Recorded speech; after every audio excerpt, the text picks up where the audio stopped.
I raised my wife's children as my own. But when they disrespected me, I stopped providing and left. Am I the asshole? I've always believed in a few fundamental principles.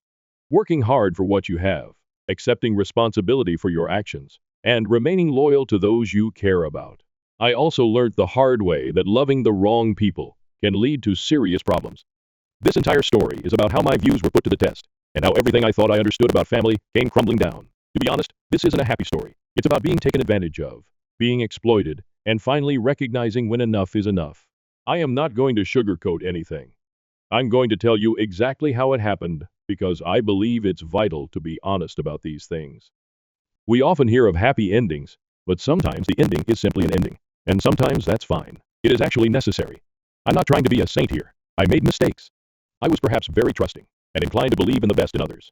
I ignored certain red signs and paid the consequences. However, I also learned a lot. So, how did it all begin? It began with a woman named Amelia. She was widowed. Her husband, a military officer, had died. She had two young children, a boy named Daniel, who was about 4 years old and full of energy, and a baby girl named Mia, who was just learning to walk. I met them through a mutual friend, and I could tell immediately away that Amelia was struggling. She wasn't just sad, though she certainly was. It was more than that. She was totally fatigued. I mean, visibly weary. You could see it in the way she held herself, the dark circles under her eyes, and the way she appeared to be running on fumes. It wasn't just I'm tired tiredness. It was a deep bone weary exhaustion, caused by carrying the weight of the world on your shoulders. I didn't intervene because I felt obligated or anything. It was not some sort of knight in shining armor complex. It was only that I actually saw her.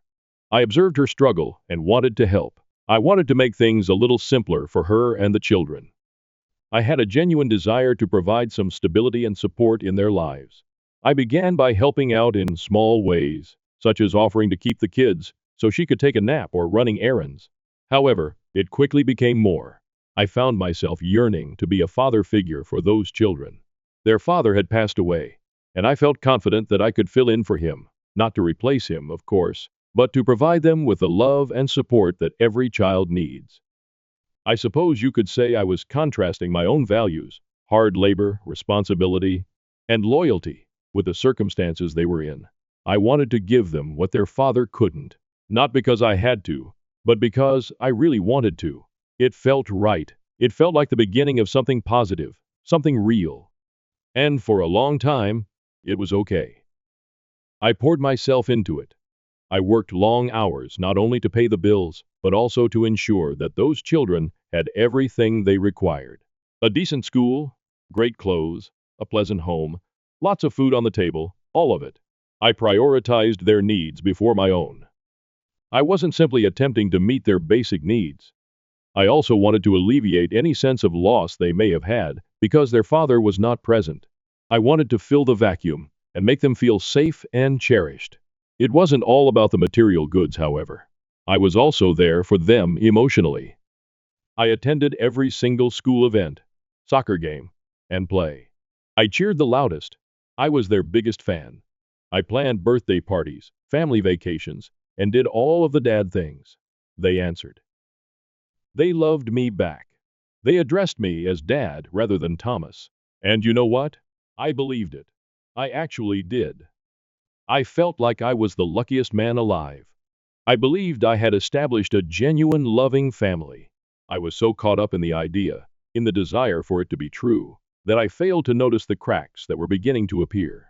I was so intent on creating the perfect photo that I ignored the warning indications.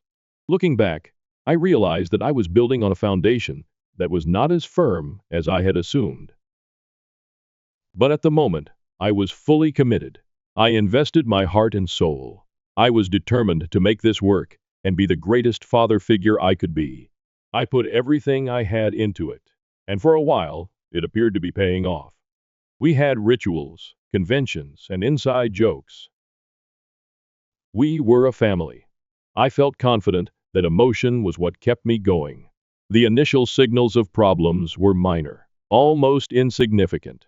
A few comments from the youngsters, some back talk, and a roll of the eyes here and there. Nothing significant. Nothing unusual for children growing up. I brushed it off. I told myself that was just standard teenage behavior, a phase they were passing through. I didn't want to perceive it as more than that. I recalled Daniel, He must have been around 13 or 14, making a nasty remark about how I wasn't cool because I wouldn't let him stay out late. Mia, who was a few years younger, responded with a similarly nasty remark. It stung a little, but I laughed it off. I told myself they were only testing boundaries and pushing limits, so as all teens do. As the children grew older, the disdain became more obvious. By the age of 17, Daniel had become a full-fledged teenager. He began ignoring curfews, dismissing any advice I offered, and generally acting as if he was entitled to do whatever he wanted. It was typical teenage rebellion, but it felt different. Sharper somehow. There was a meanness that I couldn't ignore. Mia, who was around 14 at the time, began copying her brother's conduct. She would roll her eyes at me, ignore my orders, and dismiss any worries I expressed. They established a united front against me, demonstrating that they did not respect my authority. Or me, for that matter. It felt like they were ganging up on me, seeing how far they could push me. Amelia's reply, or lack thereof, exacerbated the situation. She declined to intervene. She would not back me up. She'd just sit there, generally looking at her phone, pretending not to notice what was going on. Sometimes she would even gently undermine me. Maybe she'd appear to be distracted by her phone or sigh, as if I was being unreasonable. It wasn't simply passive. She seemed to actively encourage their actions. She'd make excuses for them. Oh, they're just tired. They're going through a phase, or we need to keep the peace. There was always something. However, it was actually a pattern of supporting their disdain. She was allowing them to get away with it, undermining my authority and making me feel more lonely. I started to feel like I was the only one who cared about setting boundaries and teaching them what was right and wrong. I began to mistrust Amelia's motives. Was she truly this oblivious? Or was she purposely undermining me? I received my first true wake-up call about this time, but I still didn't completely understand what was going on. The true breaking point, when everything began to fall apart, occurred one night. Daniel arrived home much beyond his curfew. I'm talking hours later, and he hadn't called, texted, or anything. I was scared sick, of course, but when he eventually walked in, he acted as if it was nothing. I asked him calmly where he had been, just a simple question to ensure accountability. He did not even look at me. He simply stated, "Relax, I'm not a kid." That was it. There was no apology or explanation, just a flippant brush off. And then he shouted, "You're not my real dad. Stop acting like you own me." All those years of love, care, and support were flung back in my face. It felt like a punch in the belly. Mia, who was standing there, chipped in. "Yeah, you're just some guy mom married." As if all the years we'd spent together and the experiences we'd shared were meaningless. Something inside me has just broken. It wasn't anger, not yet, but rather a deep sense of disillusionment. And the worst part, Amelia did not say anything. She just stood there silently. Her silence represented the ultimate betrayal. It proved all I had suspected, that I was nothing more than a convenience to them, a provider, someone to handle the things their true father couldn't. It was the defining moment for me when I learned that the family I believed I had created was a fiction. It was not long after the first episode that it occurred again. This time, it was Mia. She had made a mess in the kitchen, so I asked her to clean it up. Simple enough, right? Basic responsibilities. But instead, she simply looked at me and said, "Why don't you do it? It's your house, isn't it?" That stung. It wasn't just the contempt, it was how she said it. As if I were a servant whose sole function was to clean up after them. It accentuated my outsider status, reducing me to little more than a provider and cleaner. It was an intentional attempt to make me feel insignificant. And then, as if on cue, Daniel added the identical line, "You're not even our real dad." It was as if they were tag-teaming me, reaffirming their rejection, and ensuring I understood my place, or lack thereof, in their lives. But this time, Amelia's reply sealed the deal. She didn't yell or become irritated. She just looked at me nonchalantly, not glancing up from her phone, and remarked, "They have a point, Thomas. Maybe you should back off." That was all. That was the moment I realized it was finished. It was no longer just the children's disdain. Amelia had explicitly agreed with them. She was siding with them against me, the guy who had spent years caring for them. It wasn't a moment of rage or even pain, not really. It was a moment of clarity. I eventually realized I was finished. There was no going back. This was not a family. It was a fake, and I was finally ready to leave. It was a gentle epiphany, a peaceful acceptance of the fact. I was no longer striving to hang on to something that was not genuine. I was ready to let go, so I did something I never imagined I would do. I paused. I stopped giving, caring, and trying. It wasn't an impulsive decision. It was a calculated, thoughtful one. I've just withdrawn. I stopped providing for them. No more rides, allowances, protection, guidance, or worry. I let them face the repercussions of their behavior. It was a total 180 from the way I had been for years. I was always there for them, no matter what. Now, I was gone. I'm not going to lie. It stung. It contradicted every instinct I had. I had committed so much of myself in this family, and it was really terrible to simply walk away. But I knew it was important. I needed to defend myself. I knew it would not be easy. I knew they would react and try to push back. But I was prepared for it. I gave them everything I had. and they threw it back at me. I was finished being the doormat. At first, they laughed. They insulted me, made caustic remarks, and smirked whenever I passed by. They believed they had won. They assumed they didn't need me. They were relying on Amelia to deliver all I was providing. They were wrong. They'd make these tiny jabs, copying my directions and mocking the way I tried to set boundaries. They'd exclaim, "Oh, are we breaking the rules?" while rolling their eyes and smirking at each other. It was as if they were attempting to provoke me, to elicit a reaction from me. Oh, Amelia made sure to pick up my slack. She paid for their small shopping trips and ensured that their weekends were still full with fast food and excessive spending. She kept them comfortable, smug, and convinced them they didn't need me. But I knew it would not last. I knew Amelia had few resources. She did not have the same salary as I did. She couldn't keep up that kind of spending indefinitely, so I stayed quiet. I let them have fun. I let them think they could get away with it. I knew the reality check was coming. I didn't participate. I did not argue. I did not react. I simply observed calmly, waiting for the inevitable. It was a strange kind of patience, formed by the conviction that I was correct. I knew their confidence was based on a flimsy foundation that would soon disintegrate. I simply had to wait it out. It was a waiting game. Then, gradually but certainly, things began to alter. Shopping outings became less regular. Fast food trips became fewer and farther between. New garments have ceased emerging. Small changes at first, but visible. Then more problems began to surface. School expenses became an issue. Daniel got into some difficulty at school, and Amelia wasn't sure how to handle it. Mia smashed her phone and had no money to repair it. I remember the first time Daniel missed his school transportation. He'd always taken it for granted, rarely trying to express gratitude. Now he was alone. He had to run for the bus, and from what I've heard, he barely made it, huffing and puffing, absolutely out of breath. It's a minor detail, but it was symbolic. It was the first noticeable break in their comfy world, and I'll confess it. I felt a sense of satisfaction, not joy, precisely, but a quiet vindication. I knew what it was like to strive and work for everything you had. I recall when I was younger and had to work hard to make ends meet. They, on the other hand, have always received everything. Naturally, I said nothing. I just watched. I could see Mia's frustration when she learned her broken phone would not be magically replaced. I overheard her complain to Amelia, as well as Amelia's increasingly feeble justifications. She was running out of money and realized she couldn't offer everything I had. That following day, Mia had a major breakdown, complaining about how unfair it was that she couldn't have her phone repaired. Amelia finally stated, just above a whisper, that she didn't have the money right now. It was a minor admission, but a crucial one. It was the first time she had openly acknowledged her limited resources. It was the beginning of the end for their denial. The truth of their situation began to seep in. They were beginning to realize that their privileged existence was dependent on me, the person they had so easily discarded and despised. The free ride was ended, and they were beginning to feel the bumps in the road. It was a brutal but necessary awakening. My absence was making itself felt. Not long after the phone incident, Amelia confronted me. Of course, she was upset. She accused me of being childish and disregarding my obligations. That word, responsibilities, stayed with me.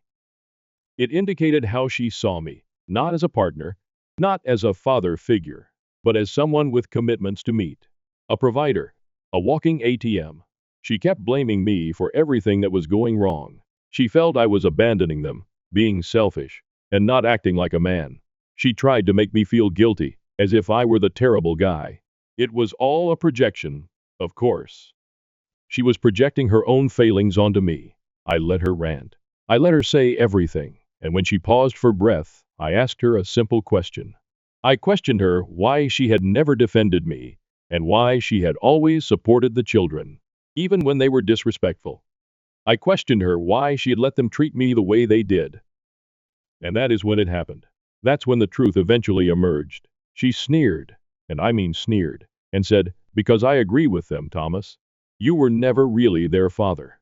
It felt like a slap in the face, but it also confirmed everything I had assumed. But it did not end there. She went further. She actually stated that she had warned the kids not to let me manage them. "I told them not to let you control them," she claimed. "I raised them alone before you, and I can do it again." That was the real kicker. It was not simply passive passivity. It was deliberate long-term undermining. She had intentionally promoted their disdain and poisoned their minds against me. Daniel and Mia were standing in the corridor, arms crossed, with smug expressions on their faces. It seemed like they were enjoying the show. At that point, I thought, this is it. This is who they really are. Not the sweet, innocent children I had tried to love and care for, but spoiled, entitled brats, enabled by their manipulative mother. Despite the hurt and betrayal, I felt relieved. It was over. The charade was over. I had an answer. There was no ambiguity and no space for doubt. I knew without a doubt that I had made the right decision by walking away. The reality was unpleasant, but also liberating. I was finally free. But things worsened before they improved. Amelia's rage, combined with their own sense of entitlement, drove the kids to act out even more. It began with tiny things. My personal possessions would disappear. Then some crucial work files vanished from my computer. I began to suspect they were teasing me, but I had no proof. The situation then escalated. One morning, I discovered my car had been keyed, a long, deep mark along the side. That's when I realized I needed to do something. I discreetly installed security cameras inside and outside the home. I didn't tell anyone, including Amelia. I only wanted to gather proof, and I succeeded. A few days later, I caught Daniel and Mia on video in my closet. They were laughing, ripping up my garments, and destroying them with scissors. It was purposeful vandalism. I did not challenge them. I did not yell or scream. I just stayed quiet. I documented everything. I saved the video clip. I took pictures of the damage. I gathered all of the menacing texts they'd sent me, evidence of their growing anger. I was playing along, letting them believe they were winning, while secretly planning my departure. I realized I had to defend myself, not just emotionally, but legally. I knew things were going to get bad, so I wanted to be prepared. I was preparing my case, accumulating the ammunition I'd need to fight back if necessary. It was a sad and pathetic scenario, but I was resolved to handle it with as much respect and calm as I could. I was not going to come down to their level. I was going to be smart, strategic, and quiet. The next step was to see a lawyer. I described the problem and showed him all of the proof I had obtained. He listened quietly, nodding occasionally, and when I finished, he told me I had a solid case. We discussed divorce, and he even offered a restraining order due to the children's growing animosity. I also filed a police report regarding the property damage. It felt strange to report my stepchildren to the police, but I knew it was necessary. I needed to keep an official record of their actions to protect myself from any accusations or legal challenges. It was another step in the process of breaking relationships and freeing myself from this toxic environment. Then, one afternoon, while Amelia and the children were gone, I packed a bag. I didn't take much, just the necessities, the things that were most important to me. I left everything else behind, including the furniture, appliances, and material possessions I had accumulated over the years. They weren't important. What was crucial was my freedom and peace of mind. I left an envelope on the kitchen countertop. The divorce papers were inside, along with copies of all supporting documentation, such as the police report, images of the damage, and screenshots of the threatening texts. It was a formal act of separation. There was no going back. I went out of the house and did not look back. I got into my car, the one with the long scrape on the side, and drove away. I didn't have a plan, really. I just knew I needed to get out of the toxic environment I was living in. The last phase was financial. I stopped all joint accounts and denied Amelia access to my assets. It was a harsh move, I admit, but it was necessary. I had to limit her capacity to continue enabling the children's entitled behavior. I needed to make it apparent that the gravy train had halted.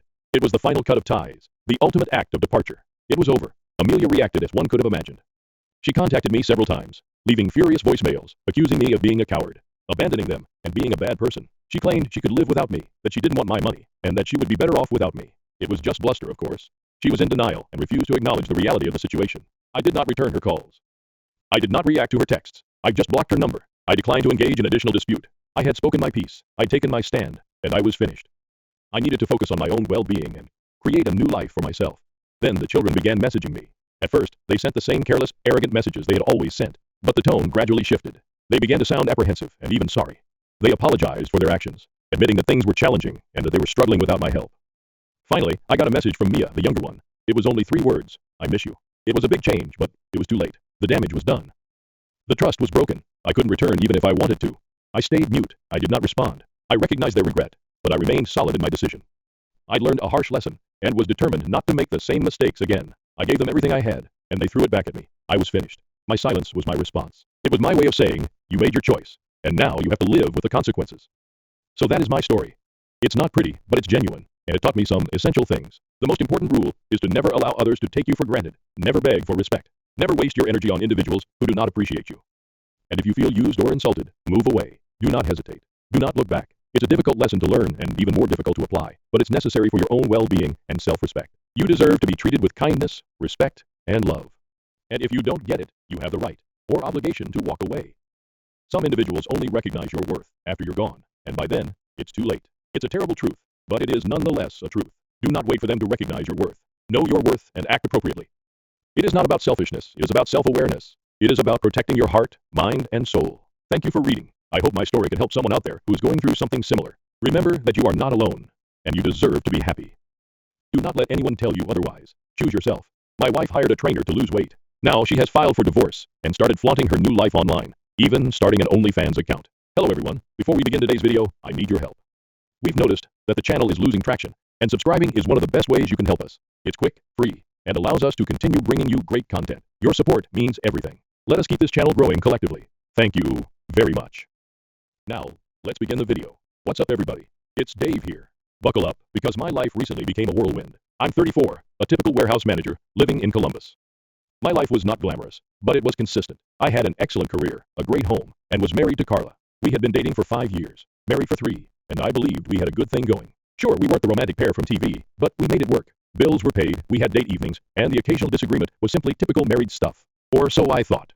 Carla decided to embark on a major fitness adventure approximately 6 months ago. It came out of nowhere, but I was already on board. She joined an elite gym downtown that resembled more of a spa than a gym. She hired a personal trainer, Justin, and soon began discussing meal prep, macros, and detox programs. I did not mind. In fact, I encouraged her. Everyone should feel good about themselves, right? Plus, I believed it was simply a phase, similar to her brief knitting passion or her interest in tarot cards. At first, I even pitched in to assist her. I began taking on more of the housework, such as dishes, clothes, and groceries, so she could devote more time to her workouts. I figured that was a way to show her I cared. However, things began to change gradually and not in a positive way. Carla's ego grew in proportion to her loss of weight. She got fascinated with her reflection, spending hours in front of the mirror, perfecting her gym attire, or photographing the perfect progress shot for Instagram. She wasn't doing it just for herself. She wanted an audience.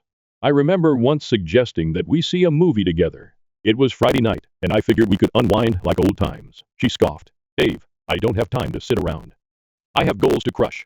Goals? What goals? I inquired. We weren't discussing running a marathon or conquering Mount Everest.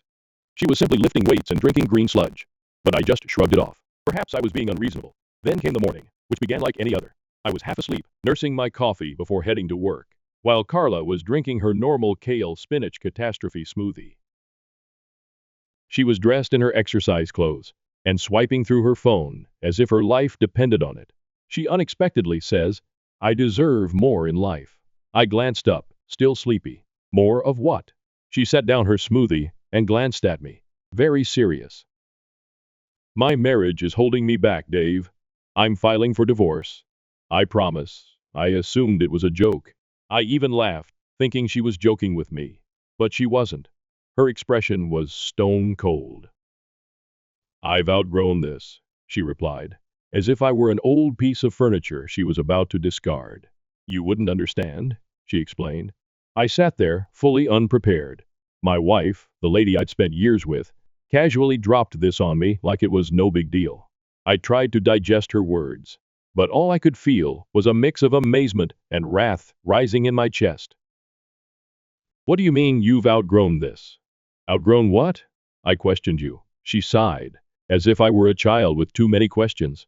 Dave, I've been working on myself, trying to be the best version of me. And frankly, this life doesn't match my potential anymore. I want more than this house, this routine, this you. Her remarks struck me. She did not even sugarcoat it. She saw me as part of the problem.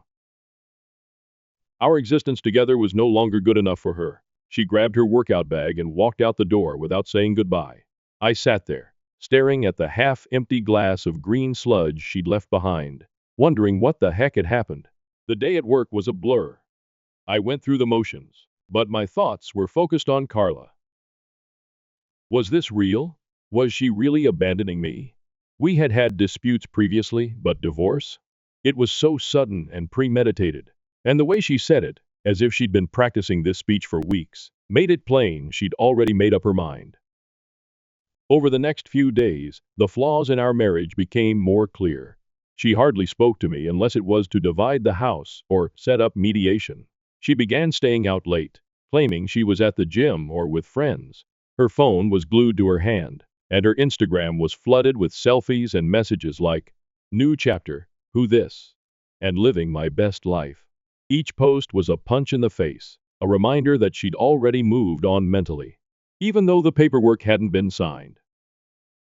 One night, while looking through my own social media, I saw she had deleted every photograph of us, wedding photos, and anniversary messages. It was as if I had been removed from her life totally. Meanwhile, her new photos were flooded with likes and comments from people praising her. You're glowing. Such an inspiration. It made me sick. None of these individuals realized who Carla really was or what she was putting me through. Another night, I overheard her on the phone as I was preparing for work. She was in the kitchen, speaking to someone in that phony, syrupy tone she used when she wanted something. Yeah, I just feel so free now, she explained. I'm finally doing what makes me happy. She paused and giggled. He doesn't even get it. He's stuck in the past. That was when it hit me. Carla wasn't simply leaving me. She was reinventing herself, and I was the anchor she was letting go. But here's the thing. I'm not the type of man to just roll over and accept it. She expected to steamroll me and go away with everything, but she was in for an unpleasant awakening. This was simply the beginning, and Carla might expect a fight. But wait, things get worse. One afternoon, I'm having lunch at a bistro near work. I was minding my own business, looking through my phone, when I overheard these two guys at the next table. They're talking about a fitness model they discovered online. I didn't pay much attention till one of them said her name, Carla. My stomach sank. They were giggling as they discussed how she had some premium content to promote. At first I thought, no way, not Carla. But then one of them pulled up her Instagram on his phone. It was my Carla. They discussed how she had begun teasing an OnlyFans account by placing links in her bio, such as for the real workouts. My blood boiled. This was not merely a fitness phase. She was turning her newfound freedom into a full-fledged thirst trap for money. When I arrived home, I confronted her. She was seated on the couch, scrolling through her phone as if nothing had occurred. Carla, I asked, attempting to remain calm. What the hell is this OnlyFans thing I'm hearing about? She looked up, unaffected. It's my body, Dave, my choice, and it's none of your business anymore. I couldn't believe she had the nerve. None of my business? We're still married. You're out here selling yourself on the internet, while I'm trying to hold our lives together. She rolled her eyes as if I were some ancient relic who didn't get it. I'm not selling myself. It's content creation. Plenty of people do it.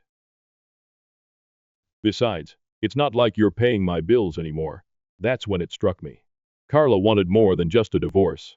She wanted a new life. A life in which she was the star, the main character, and I was simply an extra she had written off. She was neither embarrassed nor remorseful. If anything, she felt proud, as if she had finally discovered her real calling as an internet spectacle. Her actions continued to grow over the next few weeks. She began dressing as if she were auditioning for a reality show, with tight clothes, sky-high heels, and makeup applied like icing. Every time she walked out the door, she appeared to be heading to a red carpet event rather than the grocery store. The titles got worse.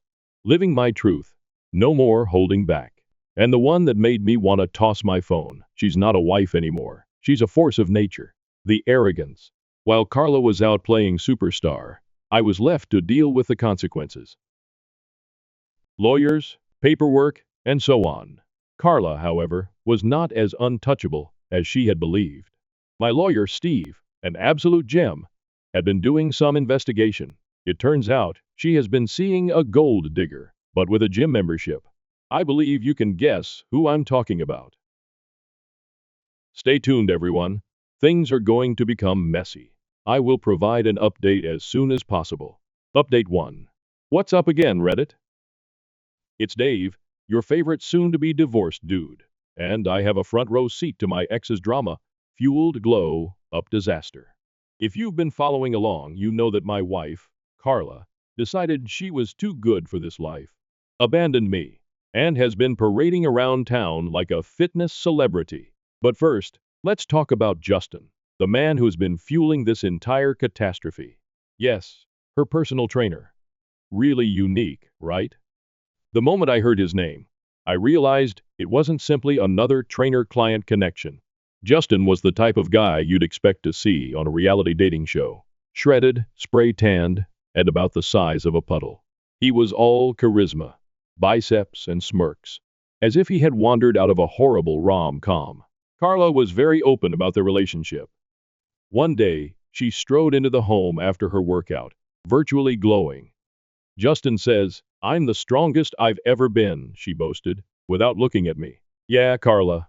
I'm sure Justin also told you he's never trained anyone like you before, because that's his script. A few weeks later, she stopped pretending it was just an exercise.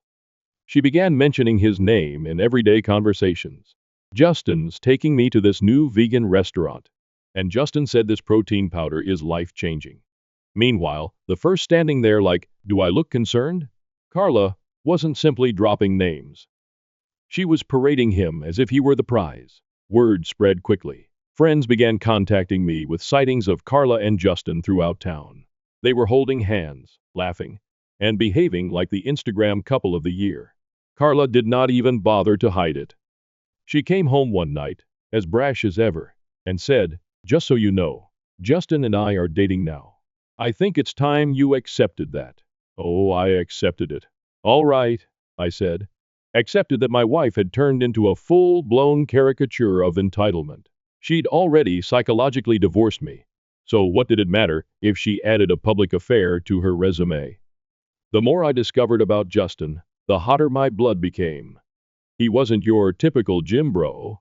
This individual had a past. My lawyer, Steve, who deserves a freaking medal at this point, did some research and discovered that Justin had pulled this stunt previously. Twice, actually. He had a pattern. Find a married woman, shower her with compliments and affirmation, and then urge her to leave her spouse. When the dust settled and the money stopped coming, he'd disappear like Houdini. Justin was a professional homewrecker. It was not love, it was a hustle.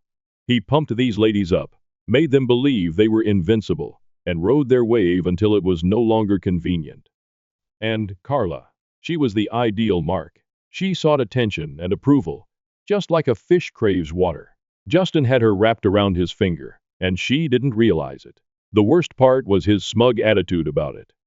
I heard from mutual acquaintances that Justin was already discussing their major plans. He reportedly told someone, "Once the divorce is finalized, Carla and I are going to build an empire."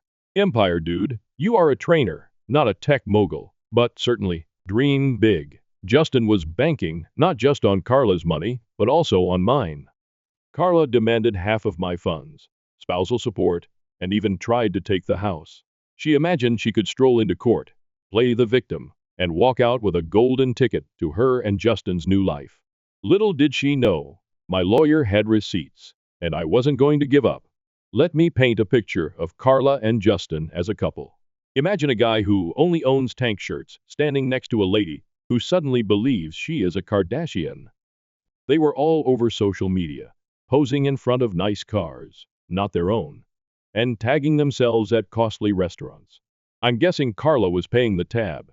It was as if they were screaming, "Look at us, we're winning." But anyone with half a brain could tell they were overcompensating. Their partnership was not without flaws, however. Justin's over-the-top personality began to conflict with Carla's developing diva mentality. One night, I heard Mom on the phone in the kitchen, shouting with someone, "I don't care what your exes said about you, Justin. You're with me now, and I deserve better than your baggage." I didn't catch the rest, but it was enough to convince me that their little fantasy wasn't as flawless as they wanted everyone to believe. As much as it irritated me, there was something strangely fulfilling about seeing Carla go all in on Justin. She'd put everything on this guy, believing he was the key to a better life, and it was only a matter of time before the house of cards collapsed. My lawyer and I were making certain of that. Carla's confidence dipped after mediation.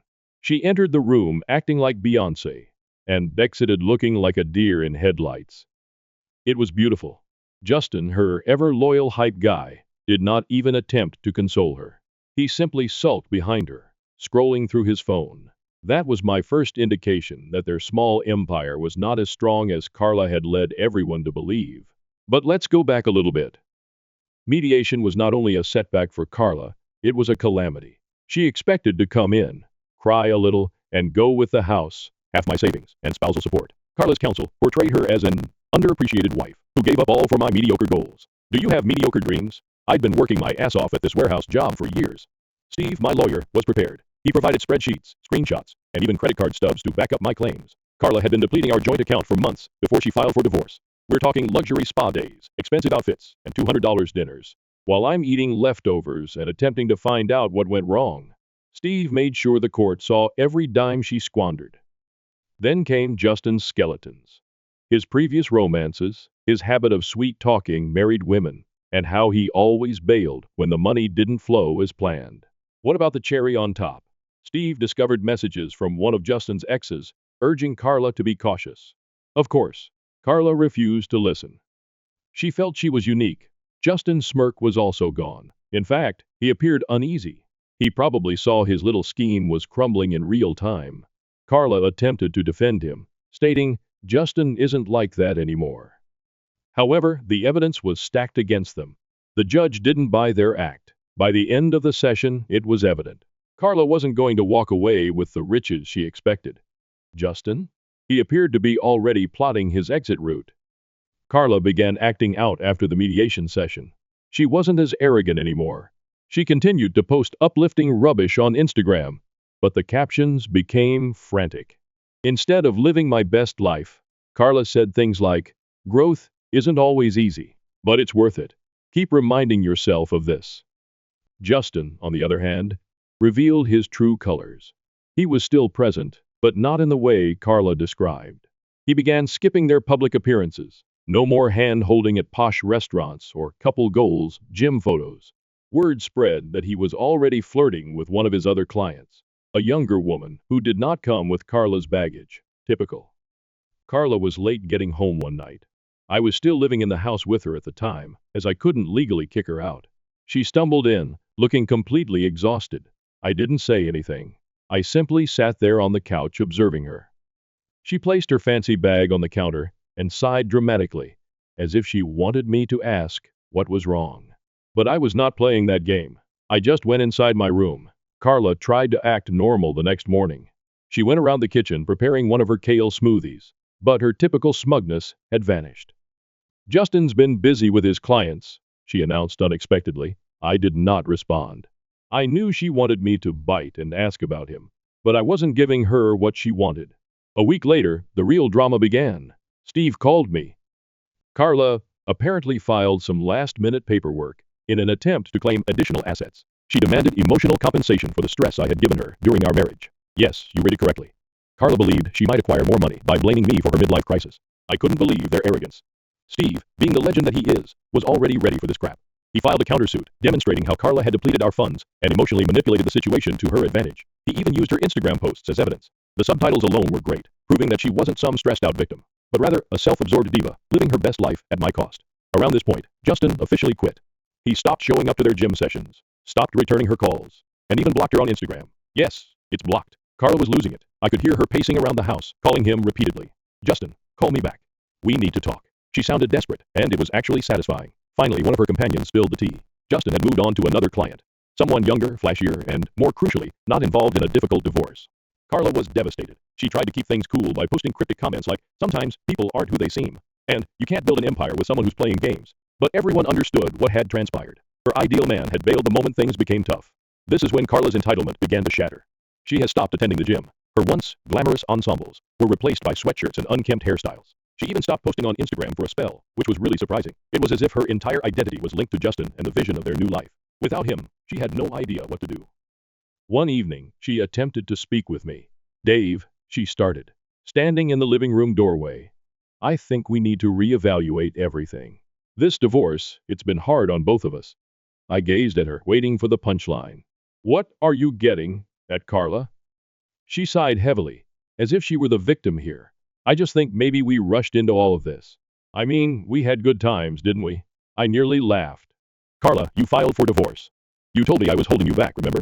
Now that Justin's gone, you're having second thoughts? Unbelievable." She tried to play the compassion game by mentioning how lonely she was and how much she had given for this marriage. But I wasn't buying it. "Carla," I interrupted. "You made your bed. Now lie in it." Carla's tiny fantasy world was collapsing, and I didn't have to raise a finger. Karma was doing all of the work. That's all for now, Reddit. I'll keep you posted after the final court ruling, and trust me, you won't want to miss it. Update 2. Hey Reddit, Dave is back. You stayed with me this long, so prepare for the grand slam of this whole disaster. If you've been following along, Carla, my ex-wife, believed she could go to court, take everything, and begin her new life with Justin, her personal trainer.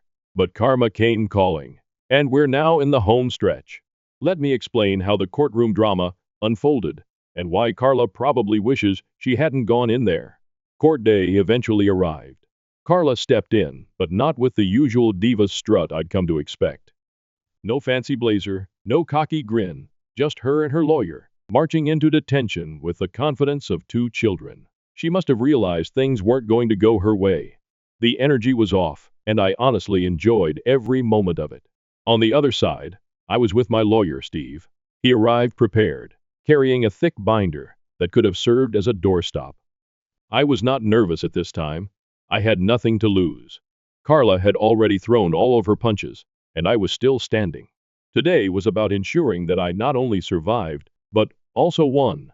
Carla's lawyer began by presenting her emotional compensation claim, which I mentioned earlier, portraying a picture of Carla as a patient wife who had been emotionally exhausted by my lack of support for her personal development. Apparently, my failure to support her fitness journey, also known as her affair with Justin, was a sort of neglect. Steve, my lawyer, let her lawyer speak for a long, enabling them to dig their own hole. Then it was our turn. Steve began by meticulously demolishing their argument. He demonstrated that I had not only supported Carla, but had gone above and above on her so-called fitness journey. He provided evidence that I had taken over home tasks, modified my work schedule, and even pushed her to pursue her ambitions. He read aloud text conversations in which I offered to make her healthy meals, encouraged her gym sessions, and even suggested we join couples fitness classes to deepen our bond. Then Steve dropped the bombshell. Carla's emotional compensation claim was not only unfounded, it was a clear attempt to conceal her own emotional carelessness. He showed emails and texts in which Carla openly mocked me to her friends, calling me dull and dead weight. He also had screenshots of her gushing about Justin and referring to me as her backup plan. The final nail in Carla's coffin came when Steve addressed the financial side of her claim. He showed us our bank statements, revealing how Carla had diverted thousands of dollars from our joint account to fund her lavish lifestyle. Carla's lawyer attempted to argue, but Steve refused to give up. He disclosed the ultimate piece of evidence, Carla's journal entry, which Steve had subpoenaed. Carla had written about her master plan to leave me, get whatever she could out of this marriage, and use the settlement money to start a new life with Justin. When the judge read that, his expression was one of complete amazement. The courtroom was dead silent as the judge flipped through the documents, his stern look becoming more intense with each page. Carla sat next to her lawyer, looking agitated, her polished nails nervously pounding on the table. Her confidence, which she had displayed so brazenly during mediation, had vanished into thin air. I sat across from her with my lawyer Steve, feeling a mixture of expectation and joy. This was it, the moment Carla's tale would crumble. The judge began by considering Carla's emotional compensation claim. Mrs. Patterson, he continued, his voice steady yet forceful. Your request for emotional compensation lacks any substantive evidence. He stopped, allowing the words to sink in before continuing. While emotional anguish is a relevant component in some situations, this court expects concrete and demonstrative evidence. Your claims are based on subjective sentiments rather than facts. He focused his attention on Steve's counter-arguments. He detailed phone conversations, bank accounts, and Instagram posts that depicted a far different picture than Carla and her lawyer had attempted to present. Mr. Patterson, the judge continued, speaking to me for the first time. You've shown a clear and consistent pattern of support for your wife throughout the marriage. The evidence presented indicates no signs of emotional maltreatment. In reality, it indicates the reverse. You went above and beyond to meet her requirements and expectations. Carla's lawyer attempted to interject, but stumbled over an objection that the evidence was taken out of context. The judge silenced him with a raised hand. The context is clear, counselor. Let him move on. The judge next went to the financial element of the issue. He painstakingly examined the evidence Steve had supplied. Mrs. Patterson, the magistrate said in a stern voice, you withdrew over $223,000 from your joint accounts in the period leading up to this divorce filing. These funds were not used for household expenses or shared needs. Instead, they were spent on luxury items, high-end dining, and personal indulgences. The court finds this behavior irresponsible and in direct violation of your marital financial obligations. Carla shivered in her seat, her face flushed deeply crimson. Her counsel attempted to downplay the expenditure, stating that it was part of her coping technique during a tough period. The judge wasn't impressed. Coping mechanisms do not justify financial recklessness, he stated emphatically. Then I came home. Carla had boldly asserted her right to half of it, stating she had contributed emotionally, if not financially, to its upkeep. Steve was prepared for this. He presented paperwork proving that I had paid the mortgage in full, maintained the property, and even handled renovations. All while Carla contributed nothing. The judge did not mince words. The house will remain the property of Mr. Patterson, his announcement stated. Mrs.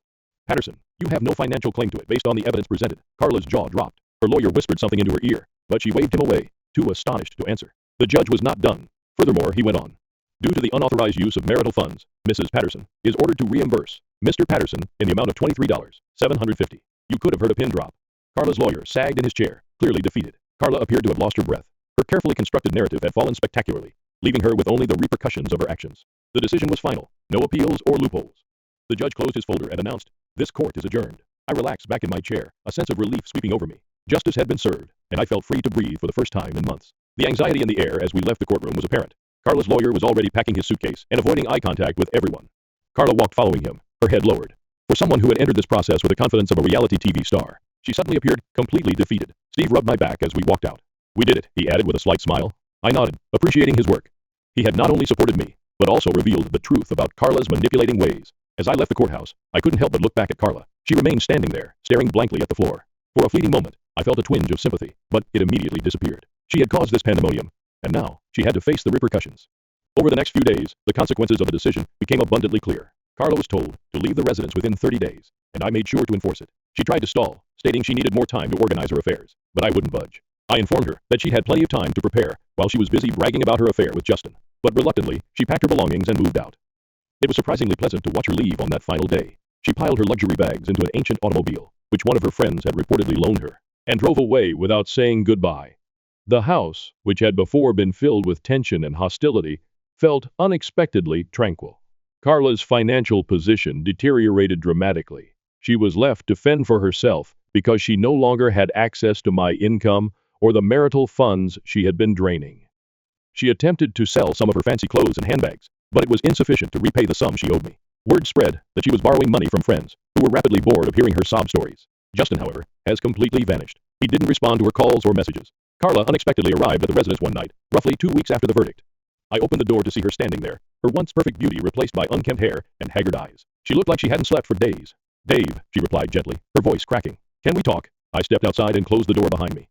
"What do you want, Carla?" I inquired. She hesitated and wrung her hands. I wanted to say, I'm sorry for everything. I made mistakes. Big ones. I let Justin manipulate me. I got caught up in this fantasy. And I ruined everything." Her comments seemed scripted, but the despair in her eyes was genuine. She didn't come to apologize out of true remorse. She was here because she had no other options. "I don't know what you expect me to say," I said, my tone calm but forceful. "You made your choices. You chose Justin. You chose to try and take everything from me, and now you're dealing with the fallout." Tears welled in her eyes. "I just can't. We at least be civil? Maybe start over?" "I have nothing, Dave. I'm lost." I looked at her for a time, feeling nothing but resolve. "Carla, I gave you everything. My support, my trust, my love. And you threw it all away. You don't get to come back now and ask for a second chance. That's not how this works." She fell down sobbing on my porch, but I didn't move.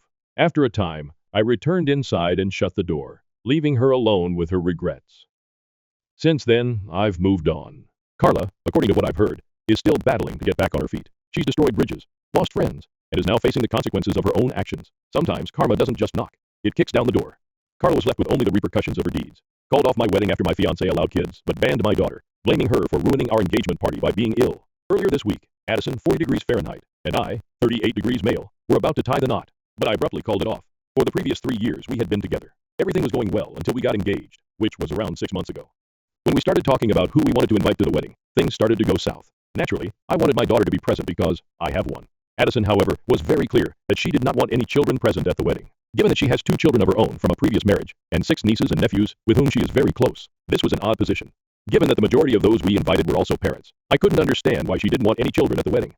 At first we argued about it a lot, but I finally gave in. I grudgingly agreed to keep my daughter away from the wedding, provided she didn't invite any children from her side of the family. To put things in perspective, my daughter is 14 years old, so she is not even a little child. However, Addison was unaffected by that. She informed me that she wanted a stress-free wedding and that she didn't want any exceptions, even though she loved my daughter, her own children, and even her nieces and nephews. She said that by making exclusions, she didn't want to alienate anyone who had children. I was really angry about it, but I reasoned that because she had already made up her mind, there wasn't much I could do if she really wanted a wedding without children. The actual wedding was going to be small. Just a few close friends and family would be coming, and we would be being married in my parents' backyard. I decided to let it go after reasoning that the kids wouldn't be missing out on much fun. Just a few days prior to the wedding, everything changed.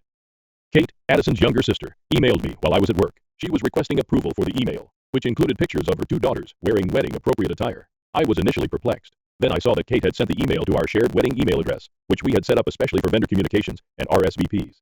It was too late when I realized it must have been an accident. I had previously viewed and captured a screenshot of the email. I tried to check the email again a few minutes later, but Addison had already erased it. I had finally figured out what was going on by that point. Addison had claimed that there would be no children at the wedding, but in reality, she was planning to invite her own children as well as relatives and nephews, but not my daughter. I was incensed at her dishonesty. That day, I didn't say anything as soon as I got home from work. I acted as though nothing was wrong.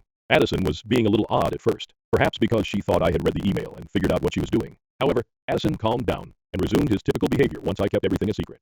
I knew she was planning something behind my back, and this was around 2 days before the wedding. I therefore made the decision to ask my daughter about her feelings on Addison. Even before I proposed, I had discussed this with her, but since I was really reconsidering the wedding, I felt it would be best to have another conversation. In retrospect, I'm really happy I took that choice. My daughter told me that Addison had always been kind to her, prior to the engagement. But after that, something had changed. My daughter clarified that she hadn't brought it up sooner because she didn't want to spoil my happiness with Addison after witnessing it. Addison, however, had been acting strangely toward her after the engagement. Addison behaved completely differently when I wasn't there whenever she came to visit. My custody agreement states that I get to spend half the month with my daughter, which is a substantial amount of time. When I got home from work, my daughter claimed that Addison would activate the charm, but she ignored her the rest of the time. Prior to the engagement, this wasn't the case. It was unexpected and disheartening to hear this. My daughter also revealed that she thought Addison no longer wanted her in her life when she learned that he intended a wedding without children. She believed it wouldn't matter, so she didn't even try to go. I felt so bad about myself for letting Addison convince me not to invite my own kid to my wedding. I made the decision to call off the wedding at that point. I talked to Addison the day before the wedding. After that, I didn't bother returning home. Addison called me multiple times, but I didn't answer. I told my parents to inform her that I would meet her on the wedding day because I knew she would get in touch with them next. I stayed with my daughter all day instead of returning home. By the end of the day, we both felt much better. I spent the night at a hotel after dropping her off at her mother's house. I arrived at my parents' house the following morning, exactly 1 hour before the ceremony was set to start.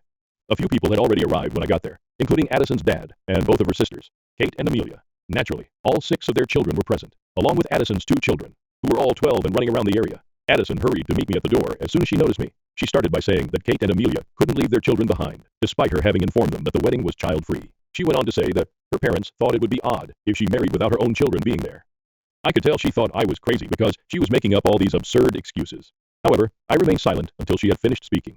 Then she began asking me strange questions like where I had been the night before and why I was dressed the way I was. I simply got out my phone, showed her a screenshot of the email that Kate had inadvertently sent to our joint wedding email account, and laughed in her face. That was sufficient to silence her. She realized right away that she had been apprehended and that she couldn't get away with it by talking. It was already too late when she began to apologize. I informed her that I had spent the day before with my daughter and discovered that she had been treating my daughter differently for the past few months, ever since we became engaged. I didn't even want an explanation or an answer at this point. I simply informed her that we were done. She clearly did not value my daughter. Therefore, I made it clear that I would not marry her. I had never treated her children any differently than I had my own, so it was very painful. However, I didn't believe it was a good idea for us to get married because it was obvious that she didn't really value my family or me. I spoke up and didn't wait for her to answer. I simply left. I didn't turn around even though she was shouting for me. I had nothing better to do, so I got into my car, drove to a hotel, and napped for a long time. My phone was inundated with texts when I got up at lunchtime. Addison's family was unhappy, and everyone who had been invited to the wedding was perplexed. However, I was unable to care. I gave my friends and family a quick rundown of the circumstances, and then let it go. I visited my daughter later. I informed her that I intended to spend more time with her, and that I had canceled the wedding. I acknowledged that, without even recognizing it, we had begun to drift apart during the previous few months. She used to come to me right away if she had a problem with someone, so I realized something was wrong. She hadn't spoken, though, with Addison. At least we were able to work things out, even if we both were a little emotional. Speaking of Addison, that's where I've been having trouble. 5 days have passed since the day we were meant to tie the knot, and by now, almost everyone is aware of the reason I called off the wedding. Her dishonesty was just as much of a factor as the way she treated my daughter. Being dishonest is, in my opinion, a major deal breaker in any relationship. I've already been cheated on twice, and I can tell you that it always begins with a simple fib. She believed that she could get away with telling such a large falsehood. I don't believe that canceling the wedding at the last minute was incorrect on my part. Yes, it was sudden and rude, but considering that she had intended to surprise me with the kids at the last minute, I believe it was reasonable. Her family feels I'm being harsh and is angry that I didn't offer her an opportunity to clarify. Addison has been contacting me constantly, as has the rest of her family. Addison's only justification is that she had good reason to invite my kid, but she couldn't beg me not come. She also finds it quite offensive that I didn't think our relationship needed at least a chat before terminating it in that manner, even after we had been together for so long. She has stated that she will discuss her reasons in person, but she has not disclosed them. How she could possibly defend her decision to not invite my daughter to our wedding is beyond me. To the best of my knowledge, she and my daughter have never had any problems together. I still believe like I ought to have talked to her first though. I've been feeling guilty for the past few days, and I'm not sure why. I believe that rather than acting as though everything was all right up until the last minute, I ought to have been honest with her. I should have gone right home from work and addressed her the day I learned what she was planned. I could have prevented a lot of the drama that is going on now if I had done that. I've been bothered by the fact that I feel like a bit of a jerk for not handling things better. Am I the jerk for abruptly calling off the wedding and not talking to my fiancée? First update. 3 days have passed since I posted, and I'm still at the motel. I contacted Addison today and informed her that she needed to vacate the house right now. Since it was my house before she moved in, I believe it is only right that she must depart now that we are done. She has till the end of the month, in my opinion, to find a place. Since sleeping in a hotel isn't a practical long-term solution, I intend to crash with a buddy until then. I feel much better about my choice aside from that. My friends have encouraged me that, in the end, I made the decision to become a father, because it is what I value most. I don't believe I have to apologize for putting my daughter first. People can avoid me if they have an issue with that. I don't give a damn about Addison's motivations. I don't think I need to hear them at all if she can't send me an explanation. I'm not interested in seeing her at the moment, since it's obvious that her parents and sister were aware of her scheme the entire time and kept quiet about it. I've also barred them. I thought I got along well with her family, so this is disappointing. Before everything that transpired, I firmly believed that I had become a member of their family. I hadn't replied to Addison much up until last night, but I did advise her to begin searching for a new residence. I also informed her that she may text me to explain why she didn't want my kid to attend the wedding. But I also made it apparent that there was no turning back once the harm had been done. She has not responded to that message. I apologize to those who inquire, but I have no idea why she would be acting in such a different way around my kid. Since I'm genuinely interested, I've talked to my daughter extensively, but she too doesn't know. My daughter was as perplexed as I was when I showed her the messages, and we talked about Addison's actions. She informed me that she was surprised when Addison began acting differently around her. In the early days following the engagement, my daughter even made an attempt to patch things up, but Addison remained aloof and uninterested in her attempts. Addison appears to be the issue here, based on what I've heard. Although I am aware that many children struggle to understand their parents' separation, my daughter is not one of those children, and she has no justification for lying about Addison. To begin with, I was never married to her mother. We dated for 2 years before splitting up when she was 3 years old. She hardly recalls our time together. For the last 5 years, my ex has also been married. I have no doubt that my daughter was not at all offended by my choice to move on and wed Addison. Until recently, they had a nice connection. I'm not claiming my kid is flawless, even though she may be in my opinion. But I do know she doesn't lie, especially when it comes to something like this. She is aware of how much I respect openness and truthfulness in my loved ones. When she claims that Addison began acting differently, I genuinely believe her. Nevertheless, I doubt Addison will reveal her motivations. I texted her a few hours ago, and she hasn't responded yet. She probably hasn't received my message because she works from home and must be on her phone all the time for her job. She always responds right away, so I'm certain she's ignoring me. However, it makes no difference. All I want is for her to leave my home so I may resume my comfortable life. I have to go back to work in a few days, and staying in this motel is strange. Second update. 3 days have passed since I sent Addison a text. She did respond earlier today. She claimed to understand why I didn't want to see her face to face, but she demanded that we do so she could give me an explanation for why she didn't want my daughter to attend the wedding. Despite the fact that we are no longer together, she said she didn't want me to misinterpret her. Addison said that her reasons were legitimate, and that she didn't want me to think she was the villain. She said she didn't want to hurt me, so she lied. That reasoning was absurd because she still caused me pain.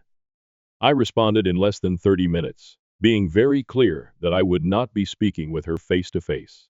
Anything she said had to be sent via text, and that was the end of it. She said it was around an hour ago. She stated that something that occurred at the engagement party was the reason she didn't want my daughter to attend the wedding. Regretfully, my daughter wasn't feeling well on the day of the engagement celebration. I already knew she wouldn't be able to come when it was my turn to keep her for the month. Despite feeling ill, she insisted on going, even though I told her she could stay in her room. She desired to join in the festivities. She went back upstairs to relax after spending a few minutes downstairs toasting with everyone. Although some people inquired about her well-being, it didn't cause a significant disturbance. Addison went upstairs to see how my daughter was doing, but he thought she had stolen our thunder. She was chatting and laughing on the phone with a friend. According to Addison, my daughter didn't appear ill at all. Addison, who tends to stir things up, talked to her sisters about her worries rather than to me or my daughter. After the engagement, Addison started to remove herself from my daughter because of this minor miscommunication, which unnecessarily escalated. Addison persuaded herself that my daughter will eventually cause issues because she wasn't thrilled with our marriage. That one small incident was the only source of this view. When Addison told me this, I was appalled, so I didn't even bother answering her reply. I questioned my daughter about Addison's words to put things in perspective. My daughter acknowledged that she was still feeling poorly that day, but she was conversing with a friend. Speaking with a friend was merely a means of self-distraction. It did not indicate that she was not ill. Addison's logic was utterly nonsensical. I think this episode provided Addison a reason to stop acting like she was being kind to my kid, even though I think she may have been insecure from the beginning. Looking back, I'm glad I didn't wet Addison. She would have undoubtedly caused further issues along the road. In hindsight, there were further warning signs. When my daughter was around, Addison would often remark that I didn't spend enough time with her. Ironically, I never voiced any complaints, and she frequently spent comparable amounts of time with her own children. Her behavior as a parent was admirable, in my opinion. When I think back on my earlier posts, I see that Addison was a major factor in my lack of time with my kid. She quietly took up all of my attention, both mentally and practically. I was so committed in our relationship at the time that I didn't realize it. It was too late, before the warning signs were noticed. I'm relieved that I was able to end that relationship at last, because I didn't want to remain with someone if it meant sacrificing my relationship with my daughter.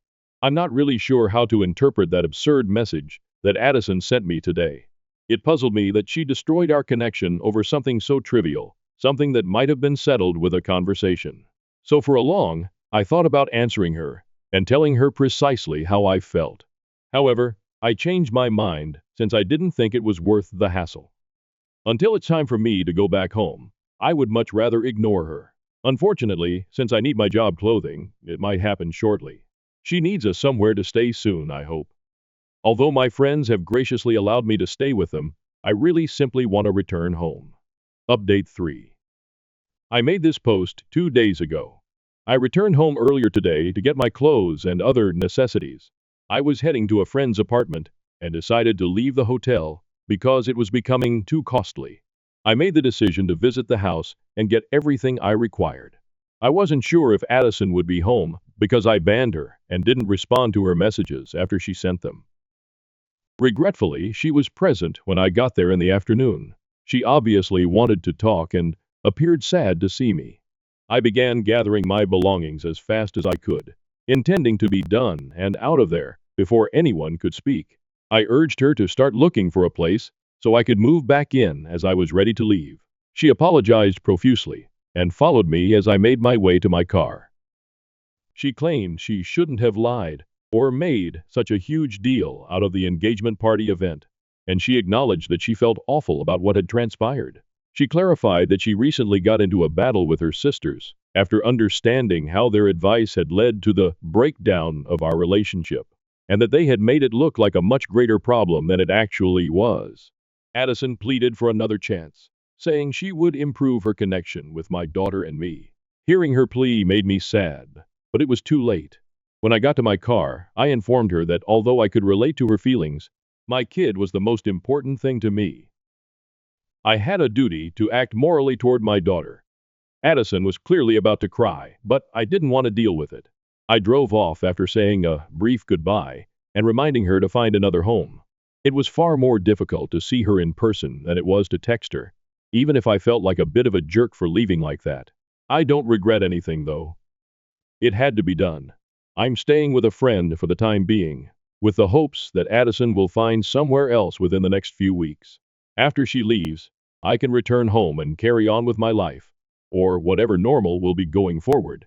Although it may take some time to get over this, the bright side is that my relationship with my daughter is stronger than it has ever been. Our relationship has returned to its pre-engagement state. There are no secrets between us. She tells me everything about her life once more. Seeing her chat eagerly about her school day over our FaceTime today made it all worthwhile. In a few weeks, we even have a beach vacation planned. I think I could use the break, so I've invited some friends with children her age to come along.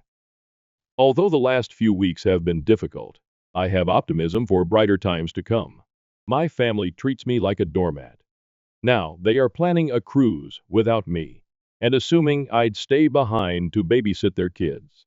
They expected me to watch the kids while they had a good time, even though I, 25, was not invited to the family cruise.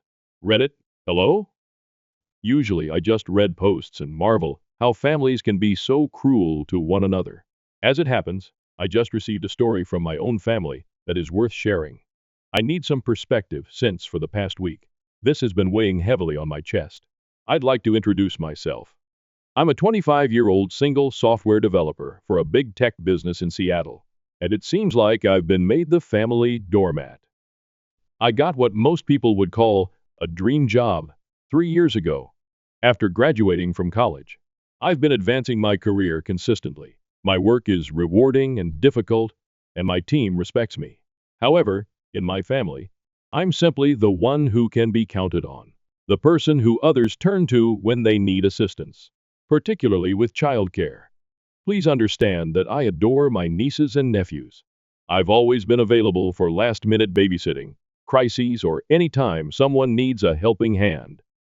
Perhaps I erred by being overly approachable and eager to assist. The backstory is as follows. After 40 years of teaching, my 65-year-old Aunt Jean is retiring. She is essentially the matriarch of our family, keeping everyone in touch.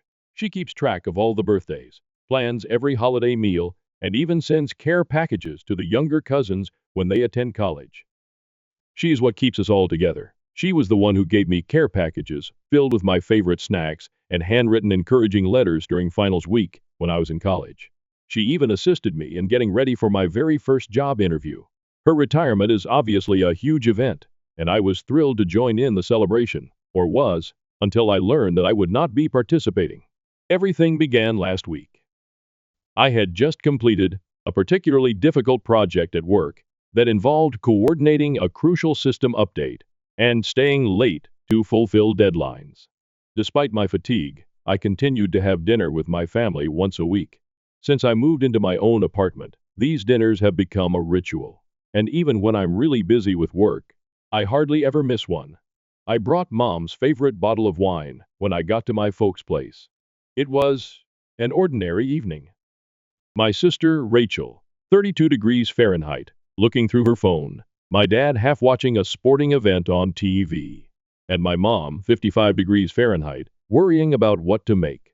Her 2-year-old was on the floor playing with blocks and would sometimes call out to everyone who passed. We were discussing a variety of topics, including Rachel's toddler's most recent developmental milestone, my most recent professional endeavor, and the customary family rumors. I then asked jokingly if anyone had any suggestions for Aunt Jean's retirement present. I had been considering getting her a unique present, perhaps organizing a collective present with the family. At that moment, Rachel said, "Oh, we're giving her a group gift on the cruise," without even raising her head from her phone. I stopped in the middle of my sentence. What kind of cruise? At first, I believed I had misheard her. I would be aware of any scheduled family vacation, wouldn't I? I mean, I attend every birthday party, holiday celebration, and family get-together. I chuckled uneasily and inquired about her topic. She raised her head, obviously perplexed that I was perplexed. "We've been organizing the cruise for months, you know." As if I were somehow to blame for not knowing about something that no one had thought to tell me, Rachel added. "All the adults in the family are going." I asked my mother for an explanation. When she realizes she's done something wrong but doesn't want to acknowledge it, she gives me this uneasy smile. She clarified, "It's a cruise to celebrate your aunt's retirement with a few days spent in Hawaii." I had the impression that I was in a strange prank show at the time. I was in the dark about this elaborate excursion while everyone else was aware of it. Suddenly, The space felt too warm and cramped. My heart was pounding as I struggled to comprehend what was going on. My mother gave me a tense little laugh when I inquired why I hadn't been informed. And then she said, "Well, we thought you'd be more help staying back. Remaining behind?" "What can you help with?" I asked, attempting to speak steadily. I had the ideal opportunity to jump in as if it were the most apparent thing in the world when my cousin Madison, 30 degrees Fahrenheit, entered the room with her twins. "The children. It just made sense for you to stay and watch them since you get along so well with them." Let me explain.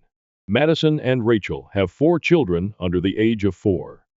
Madison's twins, who are just over a year old, and Rachel's 3 and 2-year-old children. They had somehow determined that I would be more than happy to stay behind and monitor them all without even consulting me. I forgot about my dinner and just stared at them in shock. "So you organized this entire trip without inviting me and just thought I'd be fine staying home to watch the kids?" Rachel finally put her phone down and shrugged. "Yes, indeed. You don't have children or anything that might bind you, and you're always so dependable. It simply made sense." Made sense to whom? I looked at my mother as I inquired, hoping for an explanation that wouldn't make me seem like a total afterthought. "We didn't mean to leave you out, honey," she added, smiling weakly at me. "We simply assumed you would comprehend. You have always been the one in charge." The word responsible was like a kick to the face. I've heard that a lot throughout my life, including when I stayed home to assist with family gatherings rather than going out with friends, when I rearranged my college schedule to accommodate Rachel's firstborn, and when I utilized my vacation time to support Madison following her challenging twin pregnancy. When someone needs assistance, I've always been the one to step up. Yes, I have assisted with school pickups, kept the kids during crises, and even filled in for Rachel when she had work-related issues. Rachel had a late meeting last month, so I took a half-day off work to pick up her children from daycare. After the twins began to crawl, I spent 3 weekends the previous month assisting Madison with organizing her home. However, this was really different. They made decisions for me, as if my time, my desires, and my life didn't matter. They didn't even have the grace to ask. My mother attempted to patch things up by promising to bring me a memento, as if that would somehow make up for my exclusion. She promised to purchase you a lovely souvenir from Hawaii, as though it would make up for being treated like the family's unpaid babysitter. Meanwhile, Rachel pretended that I was exaggerating. "You wouldn't really like the cruise anyhow. I take it that you don't like big crowds?" "Do you recall how uneasy you felt at Cousin Katie's wedding?" Pardon me. As I spoke, I could feel my annoyance building. They were now determining what I would and wouldn't like. I was recuperating from the flu when that wedding took place 5 years ago. However, it seems that one incident had turned into a justification for them to keep me out of family gatherings. I sat there attempting to take it all in. This was intentional, not merely an oversight. They all know that I don't use Facebook, so I wasn't a part of the private Facebook group where they had been organizing this for months. They could have called, texted, or even casually brought it up at any of the numerous family get-togethers we've had, but they chose not to. My mother attempted to sidestep my comments about how painful it was to be left out. "We had no intention of upsetting you. It was simply useful, sensible for them." Soon after, I departed because I was too upset to continue the conversation. It was a blur on the way home. Recollections of all the times I had sacrificed everything for them, put their needs ahead of my own, and dropped everything to aid them kept coming back to me, making it difficult for me to concentrate on the road. However, as the days went by, the rage evolved into something more profound. It was more than just the journey. It has to do with how my family perceives me. I don't have any wants, goals, or desires of my own. Simply said, I'm the reliable one, the helper, and the person they can rely on to make sacrifices when it suits them. I've mentally rehearsed the exchange numerous times. I recalled spending the entire night with Rachel during the colic episode of her first child, how I assisted Madison in her quest for strollers and car seats, that are suitable for twins. How I've never missed a child's birthday celebration or school function. As I gave it more attention, I came to the conclusion that this wasn't an isolated incident. They have always treated me in this manner. I didn't even realize how frequently my family took advantage of me because I was so ready to support and assist them. But I'm done this time. I'm not sure how I'll deal with this in the future, but I'm definitely not going to stay behind to watch the kids. Not now. Reddit. What are your thoughts? Have you ever found yourself in a comparable circumstance? I'll keep you informed as events develop. First update. Hello, everyone. I appreciate all of your encouraging remarks in my earlier post. In the last few days, a lot has transpired, and I must disclose how things have gotten out of hand. I made the decision to make one final attempt to get on the trip after reading your remarks. In the hopes that we could arrange something, I texted my sister Rachel to inquire about going on the trip. Sorry, the cruise is sold out, was her irate reply. We made our reservation months ago, and adding individuals now is not possible. I informed her that I would be prepared to reserve my own cabin independently, even if it meant traveling to Hawaii on my own to meet them there or staying on a different deck. Even though I was still upset over being left out, I was making a sincere effort to be understanding. What did she say? Well, you would have to arrange childcare first if you did come. Everything has already been planned, presuming you will monitor the children. It dawned on me then that they never intended to include me. The explanation about daycare was simply that, an excuse. They had already determined that I would always be the babysitter in this household. I therefore made a choice. I had previously asked for time off for what they believed to be babysitting responsibilities. I choose to take the time off for myself rather than cancel it. A coworker recommended this lovely mountain cabin rental, which I found. It's quiet, remote, has hiking trails, and a hot tub with a view of a valley. I made the reservation right away, packed my things, and departed without informing anyone of my destination. Everything the first needed was in the cabin. Just the sound of nature and complete solitude. No Wi-Fi, no cell service until in an emergency. Naturally, my phone was overflowing with texts the morning of their cruise departure, before I finally shut it off. Mom, in an hour, we're heading out. When are we able to drop off the children? Rachel, hey, we're taking the car seats to your apartment. Be prepared. Are you ignoring us? Asked Madison. We have to stick to our timetable. Therefore, this isn't humorous. Mom, please answer your phone, honey, she said once again. Everyone is waiting. Then the messages became more obscene.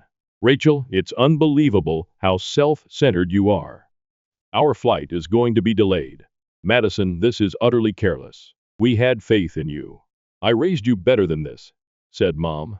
The finest aspect? I had never really received confirmation from them that I would be watching the children. They simply believed that since I've always done it, I would.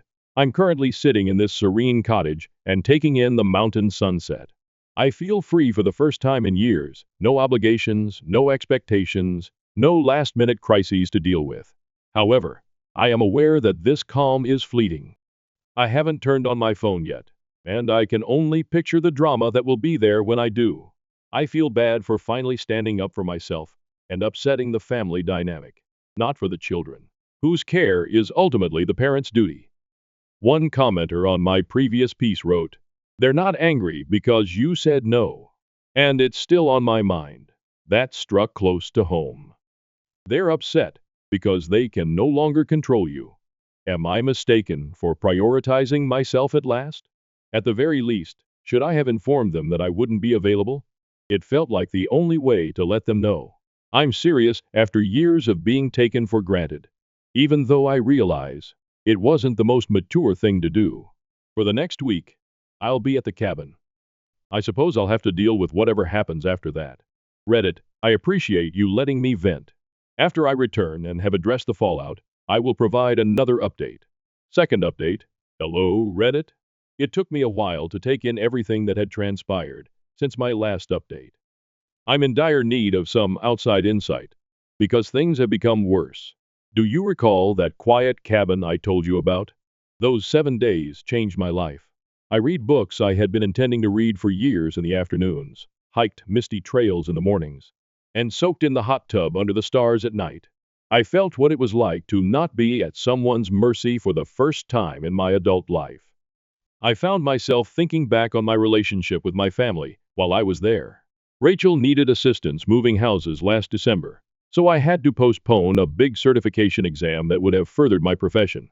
That weekend, she said, no one else could help her. My siblings gave me plain gift cards, saying they were too busy to shop properly, while I used my entire Christmas bonus the month before to buy presents for all the kids. Madison argued that she had no one else to care for the twins, so I was unable to attend my closest friend's bachelorette party earlier last year. The pattern remained constant. Their demands came first, then mine. But when I got home, the real drama began. Do you recall how I shut down my phone? I had hundreds of voicemails, more than 100 text messages, and 47 missed calls waiting for me. It included everything from threats to guilt tripping. Do you realize we could have called the police for child abandonment? Was the most memorable message from my cousin Madison. They were meant to be your responsibility. What I was reading was unbelievable. You never agreed to watch children, so how can you leave them? I wanted to handle this ridiculous threat, so I contacted her back right away. When she answered, I exclaimed, "You can't be serious. If someone refuses to accept a responsibility, you cannot report them for it." She gave a frightening reaction. "You were the reason we had to postpone our entire trip. Are you aware of the amount of money we lost? You were meant to be with the children. Assumed to be? By whom?" I retorted. "I was never asked. You all made the decision for me?" She continued talking about my responsibilities to my family and how I had failed them. She then revealed yet another shocking revelation. "I've already spoken with my legal pal.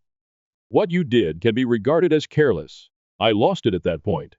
Your lawyer buddy needs to advise you that before accusing someone of ignoring a duty, you must obtain their real consent. I have no formal authority to make medical choices for your children, and my apartment isn't even child-proofed. Have you considered that?" She ended the call. Then Rachel's flurry of messages arrived. It seems that she was so stressed that she was only able to enjoy half of the cruise and had to leave her children with a neighbor. She wrote, "You've ruined Aunt Jean's retirement celebration completely. You chose to be selfish, which affected everyone's trip." All of this came at an especially difficult time because, just last month, none of my family members were available to drive me home from a minor medical procedure. Madison was preoccupied with her daily schedule, and Rachel had an important hair appointment. In the end, I had to pay for a ride-sharing service. Although more subdued, my mother's strategy was just as deceptive. Presumably assuming I couldn't avoid her at work, she called me. Her voice was brimming with disappointment as she started. "Your sister had to cut her trip short. Madison's non-refundable reservations cost them hundreds of dollars. Do you truly want to be this person?" I inhaled deeply before answering. "Mom, is this more about what you all want me to be, or about what I want to be?" "What is the intended meaning of that?" she inquired. "It indicates that I'm sick of being used as the family's unpaid babysitter. None of you even take into consideration the fact that I have my own life, work, and aspirations." She emphasized, "We are family. Families support one another. Mom, help is something that is freely given. You're referring to obligation here. In addition, when was the last time I received assistance from any member of this family?" The ensuing stillness was telling. The intriguing part, though, is that my sister chose to make this public.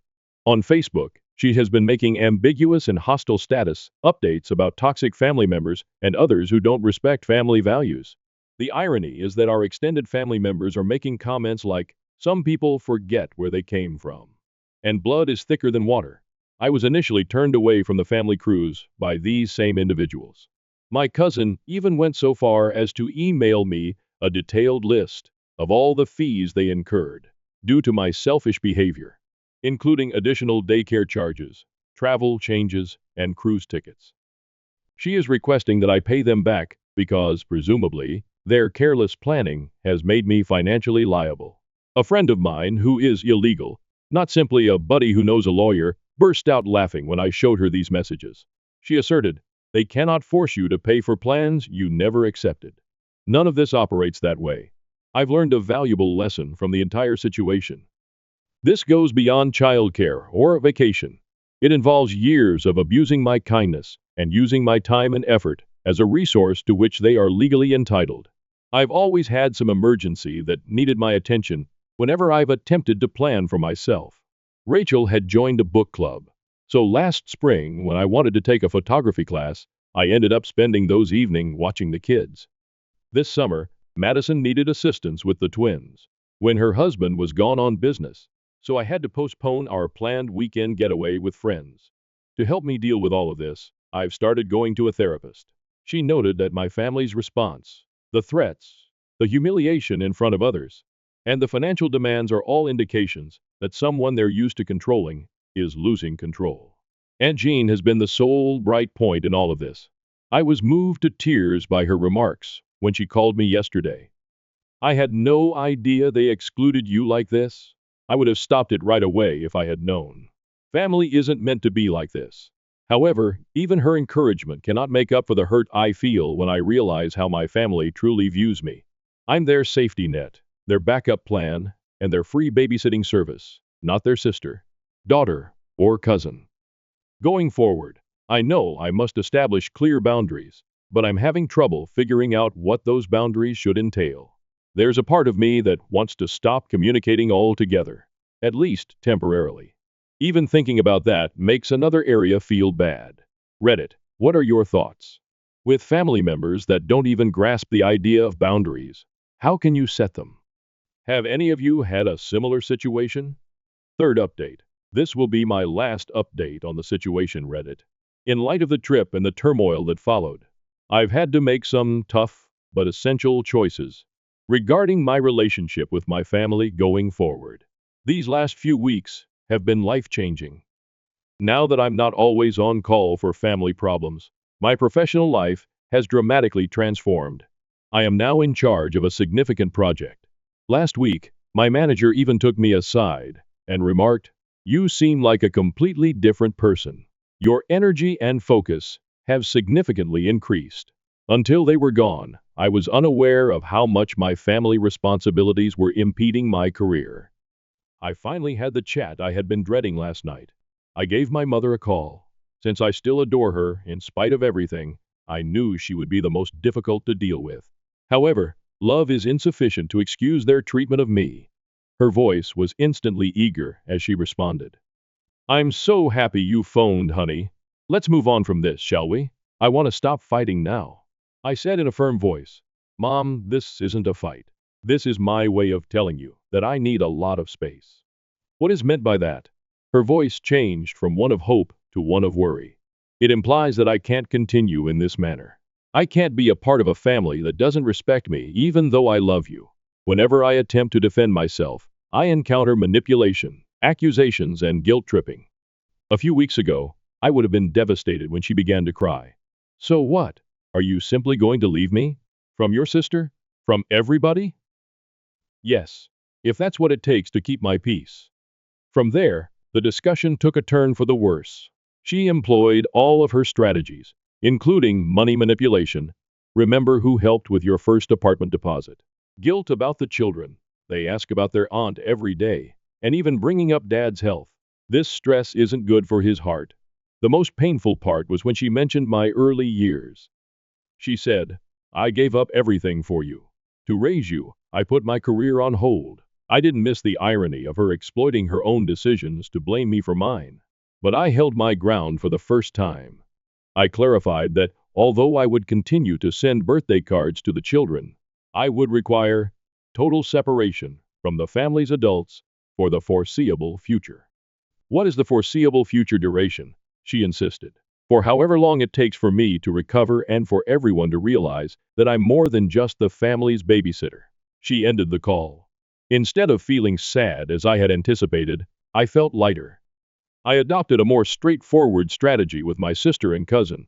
I disabled their social media profiles and phone numbers. I went through all of the family group conversations on my phone and unsubscribed.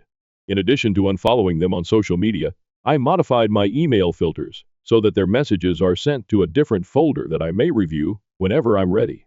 There has been a noticeable shift in my day-to-day existence. I used to be so worried about missing an emergency call from my sister or cousin that I would continuously check my phone. My phone isn't tied to incessant demands from my family anymore. It's just a phone. I've begun taking back my weekends. I joined a local hiking club last Saturday to tackle a strenuous trail that I've always wanted to experience. I spent 6 hours going to a stunning top with like-minded individuals rather than watching my nieces and nephews. Next weekend, we intend to go hiking again. The class 1 mentioned on photography, everything is going remarkably well. I have a natural eye for composition, according to my instructor, and I'm already organizing a picture show with several of my classmates for the spring of next year. When I was at everyone's mercy, I would never have had the chance to take advantage of these kinds of possibilities. Additionally, I've resumed dating, which was previously nearly difficult. It's incredible how much more appealing you seem to possible partners when you don't have to keep postponing arrangements to deal with family crises. Anjan is the only person I continue to communicate with. She confirmed everything I've been feeling when she contacted me this morning. She added that she had experienced a similar situation with her own sister years prior, which helped me feel less alone in this choice. Walking away from people who don't value you, even if they are family, is sometimes the strongest thing you can do. I've learned from my therapist that this is about taking back my identity, not just about establishing boundaries. I've spent so much time being the family helper, the responsible one, and the dependable one. Now, I'm free to discover who I am without those titles. Yes, there are times when I miss them, like when I walk past my niece's favorite park or see something that would make them laugh. The cruise situation, however, comes to mind, as they were prepared to deny me a family celebration, while still requiring me to give up my time for their convenience. Before, I never felt comfortable starting a 5-year plan for myself. I'm considering working part-time while pursuing my master's degree. My manager is very supportive of the tuition reimbursement program offered by my company.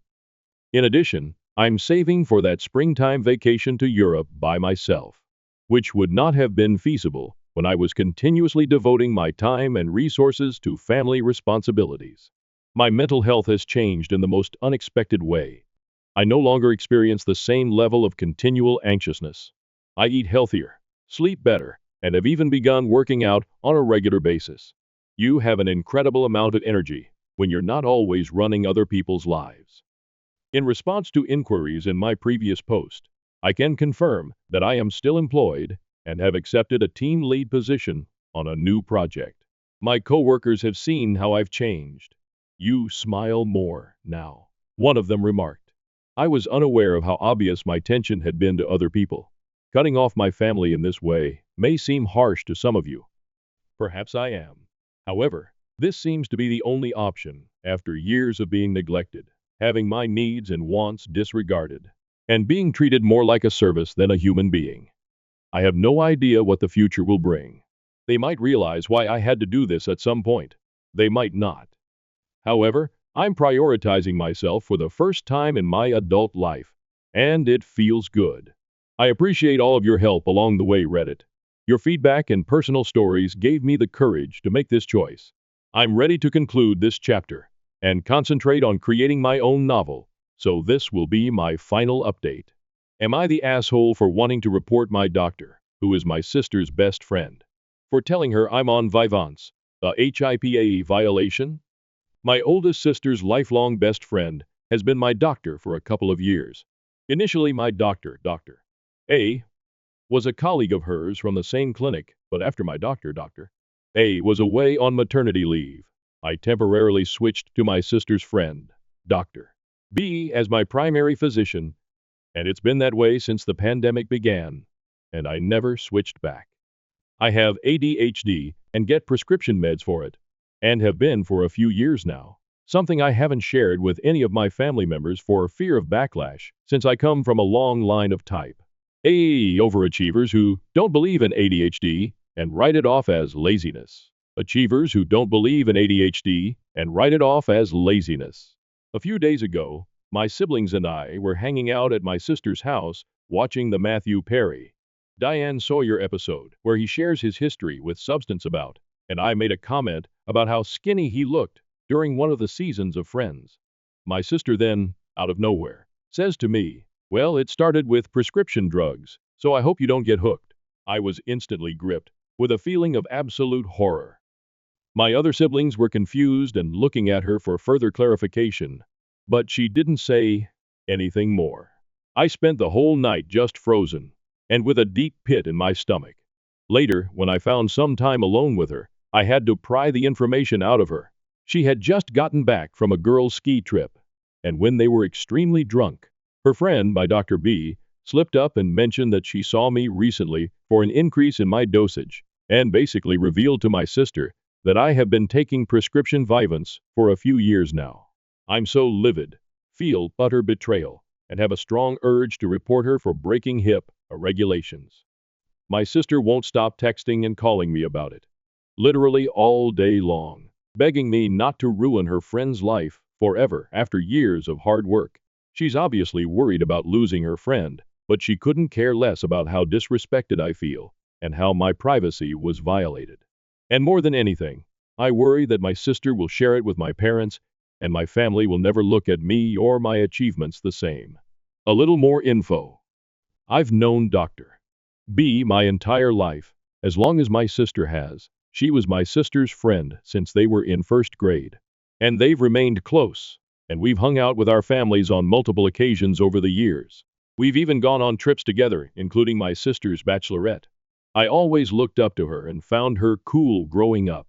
She and my sister both have kids around the same age, and they're close as well. She currently brings in the bigger chunk of the income in their family, and they rely on it, and my sister keeps reminding me that I'm also ruining two innocent children's lives in the process, which is the only thing I feel guilty about. I adore those kids, and they don't deserve that. But I also cannot get over how betrayed I feel. I always keep a safe distance between personal and professional relationships, and would have never picked her to be my doctor had the circumstances not unfolded the way it did. She was the next best doctor, and was the obvious choice, because I wasn't really looking to switch to a new clinic during the pandemic. Relevant comments, OP, on her sister's personality. Dr. B doesn't know what my sister told me yet. So far, it's just been conversations between my sister and I. She's making it seem like they were so sloppy drunk that it was a slip-up and a complete one-time total accident. But I don't understand why that would even come up at all, and don't believe that. My older sister flaunting sensitive info about my sibs and I is a tale as old as time. When we were kids, she would hold on to a secret she found out about one of us till the perfect moment, and would thrive on dropping the bombshell to our parents during a road trip or in the interval of a great movie, and ruin the entire thing. It was her thing, and I fear she hasn't fully gotten over the habit as an adult. My older sister considers herself our parent too, and has always narked or used stuff as leverage against us. I used to fear her growing up, and would hide my journals at my friend's house because she would snoop. Definitely lacks empathy. Update 1. Thank you for all the advice and support on my original post. After reading the feedback, I reached out to a close lawyer friend for advice as well. And he, like most of you, agreed that I should report it, and to do it without informing anyone else. He said it was better for me to do it sooner, to have it on record. They prefer any complaint to be filed within 180 days of when you knew that the act or omission complained of occurred. 2 days after that, I reported Dr. B to OCR for violating HIPAA and Patient Safety Act, and breaching my fundamental right to health information privacy. I didn't tell my sister or anyone else, but a few days later, I saw my entire family when I went home for the holidays. I hadn't heard anything back yet on my complaints, so I wasn't sure if Dr. B was aware yet, let alone tell my sister that I had reported her, so I didn't say a word. Turns out, that wasn't my biggest issue at that moment though.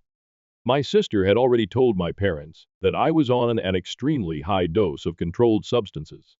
I knew my parents wouldn't take this news well, but they were far more upset about it than I could have imagined. My dad doesn't believe in ADHD and thinks it's merely an excuse for those that allow themselves to get easily distracted. especially since the age of social media. He even remarked that he noticed I was quite slow with my responses since dropping out of my chess club. Really absurd and offensive comments. I can't even remember a lot of it because I was frozen. I just sat there, nauseous and livid, with tears in my eyes, just listening to the three of them, my parents and sister, take turns going off at me. My mom wanted me to stop all medications immediately, that I'm better than this, and smarter than this, and even threatened to tell your professors that you're on drugs if you leave us with no choice. But when she said that, it hit me. I had a choice. I could choose. I could choose to never have to deal with this again, and to not let them treat me this way anymore. So I did.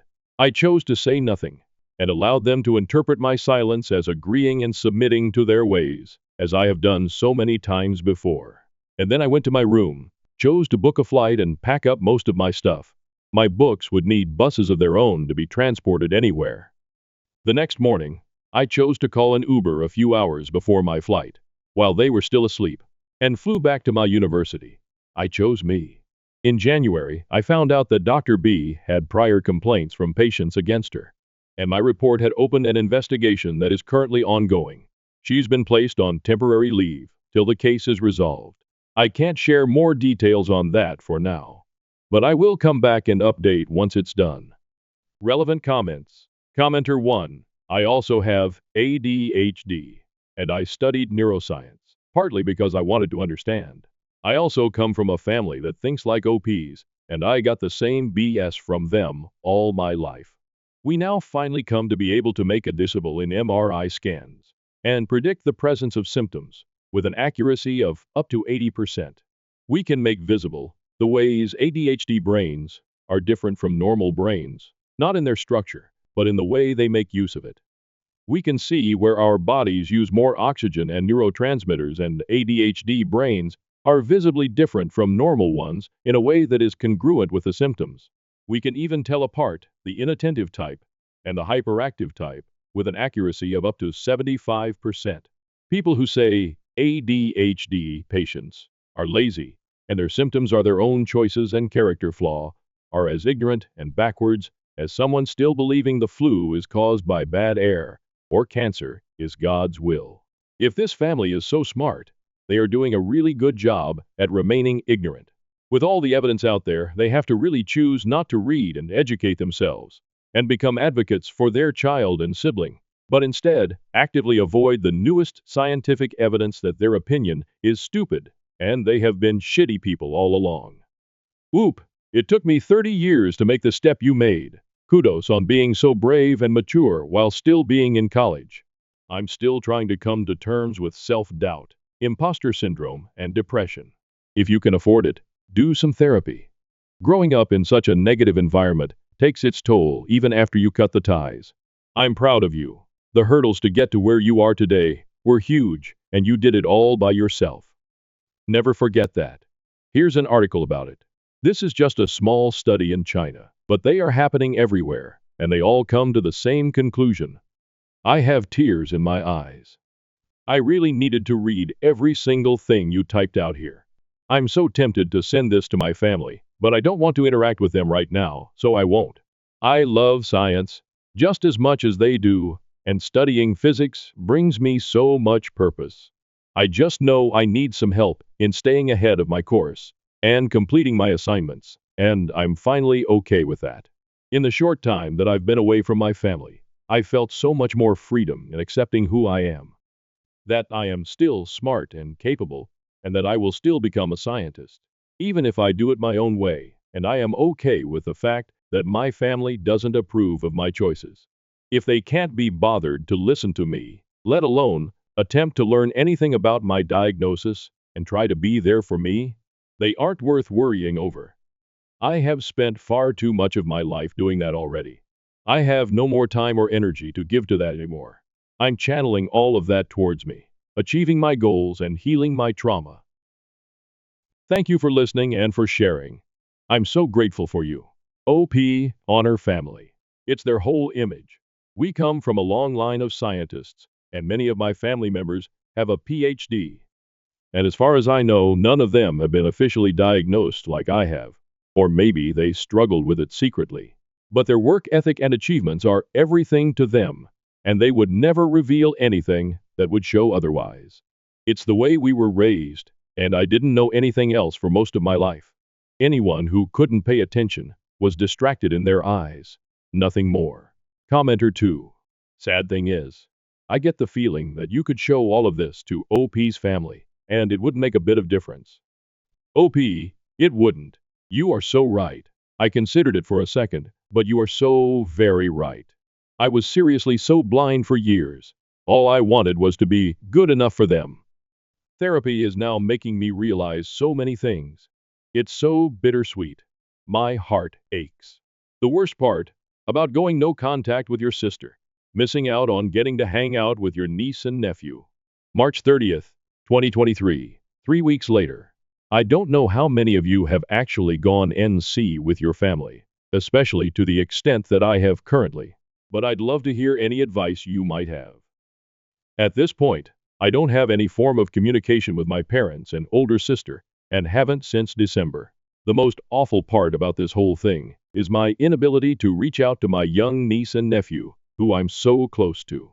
Every year, I receive a Valentine's Day card from them, and this year, I got none. It's incredibly lonely, and I don't wish this on anyone. I'm always wondering why they think I haven't called them. As much as I'm growing and healing from this, I'm also dealing with a lot of trauma, and it's rough. Relevant comments. Ope. On learning about herself. I think it's so hard for me right now, because for years, so much of what mattered to me was getting approval and being good enough for my family, especially since they're all overachievers and place a lot of value in academic excellence. And to feel no support from them at a time when I could really use it. I've never felt so alone and just out of place in this world. But I'm also learning a lot about myself and how codependent I was and relied too much on their opinions to ever even form strong ones of my own. So the bright side to this is figuring myself out. Oh, on losing her sister. I've been having an extremely hard time the last few days dealing with this. I am looking forward to when I can say my life is much healthier and happier without my sister. I know it will come, but right now, I'm just experiencing so much sadness as a younger sister who looked up to my sister so freaking much. All I wanted was to be good enough for her to be proud of me or think I was worthy of her time and attention. But I'm not, and coming to terms with that is brutal. Commenter 1. It really is like grieving the death of a loved one. Therapy helps, having support helps, and being kind to yourself helps. For me, a big issue was second-guessing myself. Maybe I'm blowing things out of proportion. I should just apologize again. Those thoughts were hard to get past. Oop, I'm having those exact thoughts. I am currently in therapy, and it is not easy. It seems like so much of the affection I thought I felt from my family wasn't real at all, and most of it in my head. Thank you for sharing with me. It might not seem like much, but it really does help to know there are others out there dealing with similar situations. It is so hard. Commenter 2. Could I make a suggestion to you? Create an email address for them. Something like, I love my nephew at Gmail, and I love niece at Gmail. Then email them every time you would have sent a card or reached out. Send emails that say, Happy Valentine's Day. I miss you guys. Hey, I saw pictures or heard through the grapevine that you did this. That's awesome, and I'm proud of you. This reminded me of you today, and I wanted to share. I would have the first email to the account be a this is what happened between your mom and dad and I, and why I'm no contact. It was never about you guys, and I'm always here when you're ready to contact me. Then when they're old enough to decide for themselves, maybe 18, maybe earlier or later, depending on circumstances at that point, you can give them the password, OAP. This is a wonderful idea, and I might actually do this. It feels like a good way to express my feelings without bottling them all up. Thank you, Oopie, on trusting herself. It feels so awful to know they don't really have your best interests at heart, and it's a very raw kind of pain. But you are right. I do feel more confident in my decision as each day goes by and know I did the right thing. Update 2. Thank you to every single person that has commented. reached out via DM, or shared any advice with me. My ADHD and current anxiety has me extremely overwhelmed, so please excuse me for not being able to respond to each of you individually. I get quite a few questions every day about any update with the case. I'm not sure how so many of you are still finding this post, but I really appreciate everything you've said to me to help me get through this. I'm sorry. I can't answer any questions right now. Please know that once I have enough to share or any real information, I most certainly will. But for now, there isn't much. The only thing I can share is that I am currently working with an attorney well versed in HIPAA violations who is handling the matter on my behalf. We have received a notice regarding the outcome of the investigation from the OCR, which I am not allowed to share yet. I'm not sure if we, along with the other patients who faced breach of privacy from the same doctor, will be suing, because that's usually the most unlikely outcome, since it almost always falls on the employers rather than the doctors, I've been told. We might proceed with a civil claim. There's a lot of bureaucracy involved, and it seems quite complicated, so I don't have a timeline on what to expect yet. I'm just grateful to have a lawyer that knows what they're doing. Thank you for your support. It's been the most hardest and lonely period of my life, and your kind words help me get through it. Relevant comments. Commenter 1. Hey, it sounds to be a good update so far. How did the situation with your family turn out? Did they contact you? I hope you're emotionally okay and have the time to heal. OP. My mom has tried to contact me a few times, but I haven't answered. My dad and sister haven't. I have checked in with my other 2 siblings a few times when I've just been so incredibly lonely that it feels like the world is ending. I am not emotionally okay at all. I'm going to therapy and getting help for it, but processing trauma is a very hard and painful process. I can't explain to you in words how it feels to have a stranger make you realize your family has never loved you at all. As much as my older sister was a bully to me, in some twisted way, she was my idol growing up, and all I wanted was to make her proud of me. I never felt worthy of her time or attention back then, and never did, even as an adult with many achievements. And to know she would pick her friends in a heartbeat over me, it really was such a painful stab in my back. I know things will get better. I feel it in waves. I am finding confidence in little things every day. I just found out that my family cut me out of their insurance plan, and I no longer have access to health coverage, including my prescription meds for ADHD or therapy, both of which I really need right now. What are my options? May 24, 2023, 1 month later. I'm a full-time student under the age of 26, and my health insurance so far has been included in my family's plan under dependent coverage extension. A few months ago, I went NC with my family after they found out I was on prescription vans for my ADHD, something they absolutely do not believe in, and refuse to support me. 2 weeks ago, I found out that they have taken me off their health plan and have pretty much left me to fend for myself. I haven't been able to get my meds this month, and it has been awful. Since I study full-time, my only means of income is a part-time job on campus, which is currently on hold since the semester has ended, and some tutoring I do during my very limited free time. I'm struggling and on the verge of a mental breakdown and could use any advice I can get. What options do I have to get some health coverage or any assistance whatsoever? Sorry if this has been hard to read. My eyes fill up with tears anytime I try to type this out. Relevant comments. Commenter 1. What QLE did they use to drop you? Is one not required on the marketplace plans to experience a life event to drop an enrollee mid-year? Nope. Dependent no longer eligible because of full independence, is what I was told. I'm currently involved in an ongoing lawsuit due to a HIPAA breach by my doctor. It's caused a major rift between my family and me since the doctor is the best friend of my older sister. Hence, then see, and probably why they did this. Commenter 2. You most likely will be able to get Medicaid. Do you have a local Department of Social Services you can go to? Whoop. Would I be able to qualify for Medicaid independently, even though my family has a high disposable income? I'm financially independent, but have been on their plan my whole life until last month. I've reached out to a few that were recommended by my university, but since my official address is out of state, where my parents are, I'm having to get those sorted first. Commenter 3. Make sure they're not claiming you as a dependent on their taxes still. But generally, yes. It's not based on your family's income since you're not a minor and don't live with them. OP. I hadn't even considered this. I need to look up how to check if they're claiming me as a dependent. Thank you for pointing this out. My final update. Farewell and thank you for your support. I hope you read this. The 6th of June 2023.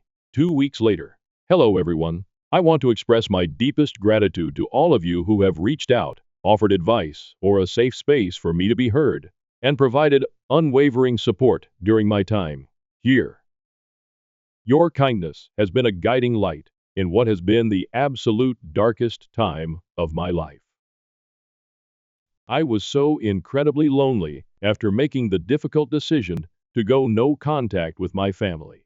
However, amidst this awfully painful period that I wouldn't wish on anyone, I discovered a newfound sense of belonging, provided by all of you compassionate strangers on Reddit. To those of you that were proud of me, I cried a long cry for every single time I read those words, and I will carry them with me till the very end. Science is my purpose here. I will rise again and hopefully help change this world for the better someday. As I embark on a healing journey, I've decided to take a step back from here. As someone navigating ADHD, I can sometimes become overwhelmed with feedback. Therapy has taught me the importance of focusing on my mental well-being, and given the financial challenges I'm facing and ongoing legal issues, I will be working 2 jobs to make ends meet and afford the health care and stability I need while I'm off from school. I cannot express how much your support has meant to me, but at this time, I must prioritize my responsibilities and take care of myself. Till I'm back, I want to leave you with a quote that resonates deeply within me. Pass on the kindness of strangers, for they have the power to mend the broken and inspire the lost. From the bottom of my heart, I thank you for becoming the family I needed when I felt most alone. May your lives be overflowing with happiness, love, and success. Take care. I had an emergency C-section, and my husband wanted a divorce because he didn't witness the birth. Throw away because I want to fix this, and I'm paranoid about more people in our lives finding out. It's all so fucked up already. I don't want more stress. My husband, 29 million, and I, 30 billion, have been married for 5 years. I gave birth to our first child in September, a girl. My husband was present for most of my labor, but things went very pear-shaped, and I had to have an emergency C-section. The doctors told him to leave the room and wait outside. In short, he did not see our daughter be born. A week ago, he informed me that he wants to divorce and start over on his dreams of having a family. He insists that he cannot bond with our daughter and says it's because he didn't see her being born. He said a lot about how it's always been a dream of his to have a small, close-knit family. And now, he can't have that with me because of the C-section and his not being in the room. His dad suggested therapy, but husband refused, saying he knew it wouldn't work. I've made sure he knows. I'm open to the idea if he changes his mind, but he's been very insistent that he knows this can't be fixed. Part of me knows I'm basically asking for a magic spell here, but does anyone have any ideas how if this can be fixed?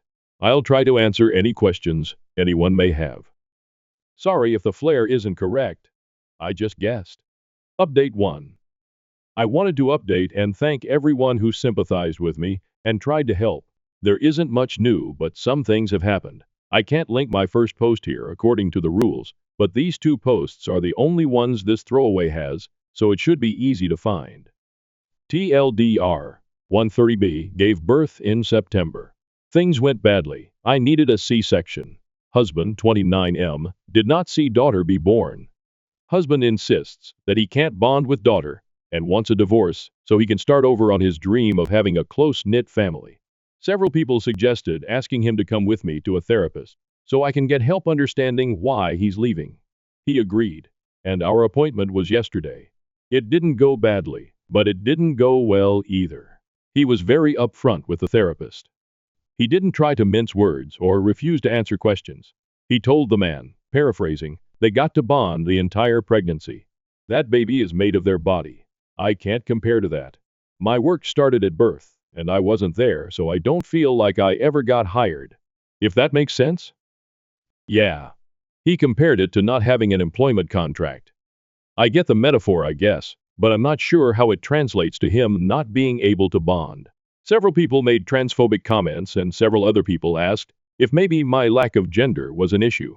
I assumed no, because husband had known that I'm non-binary since before we started dating. But I did bring it up while we were with the therapist. Husband insists that no, it has nothing to do with anything. He didn't care about what I am, but how I did. The therapist was very focused on trying to help me understand, and I appreciate that. No complaints with him. I'm still completely in the dark though, and husband has started talking about choosing a lawyer. He says he wants a clean break before daughter gets too attached. TLDR2. Situation is still fucked. I'm leaning towards letting him just go and focusing on me and daughter. Update 2. This is probably going to be long, and it isn't a happy update. My other posts can be seen in my post history, but the short of it is that I, 13B, gave birth to my daughter in September. My CBX husband, 29M, did not see her birth.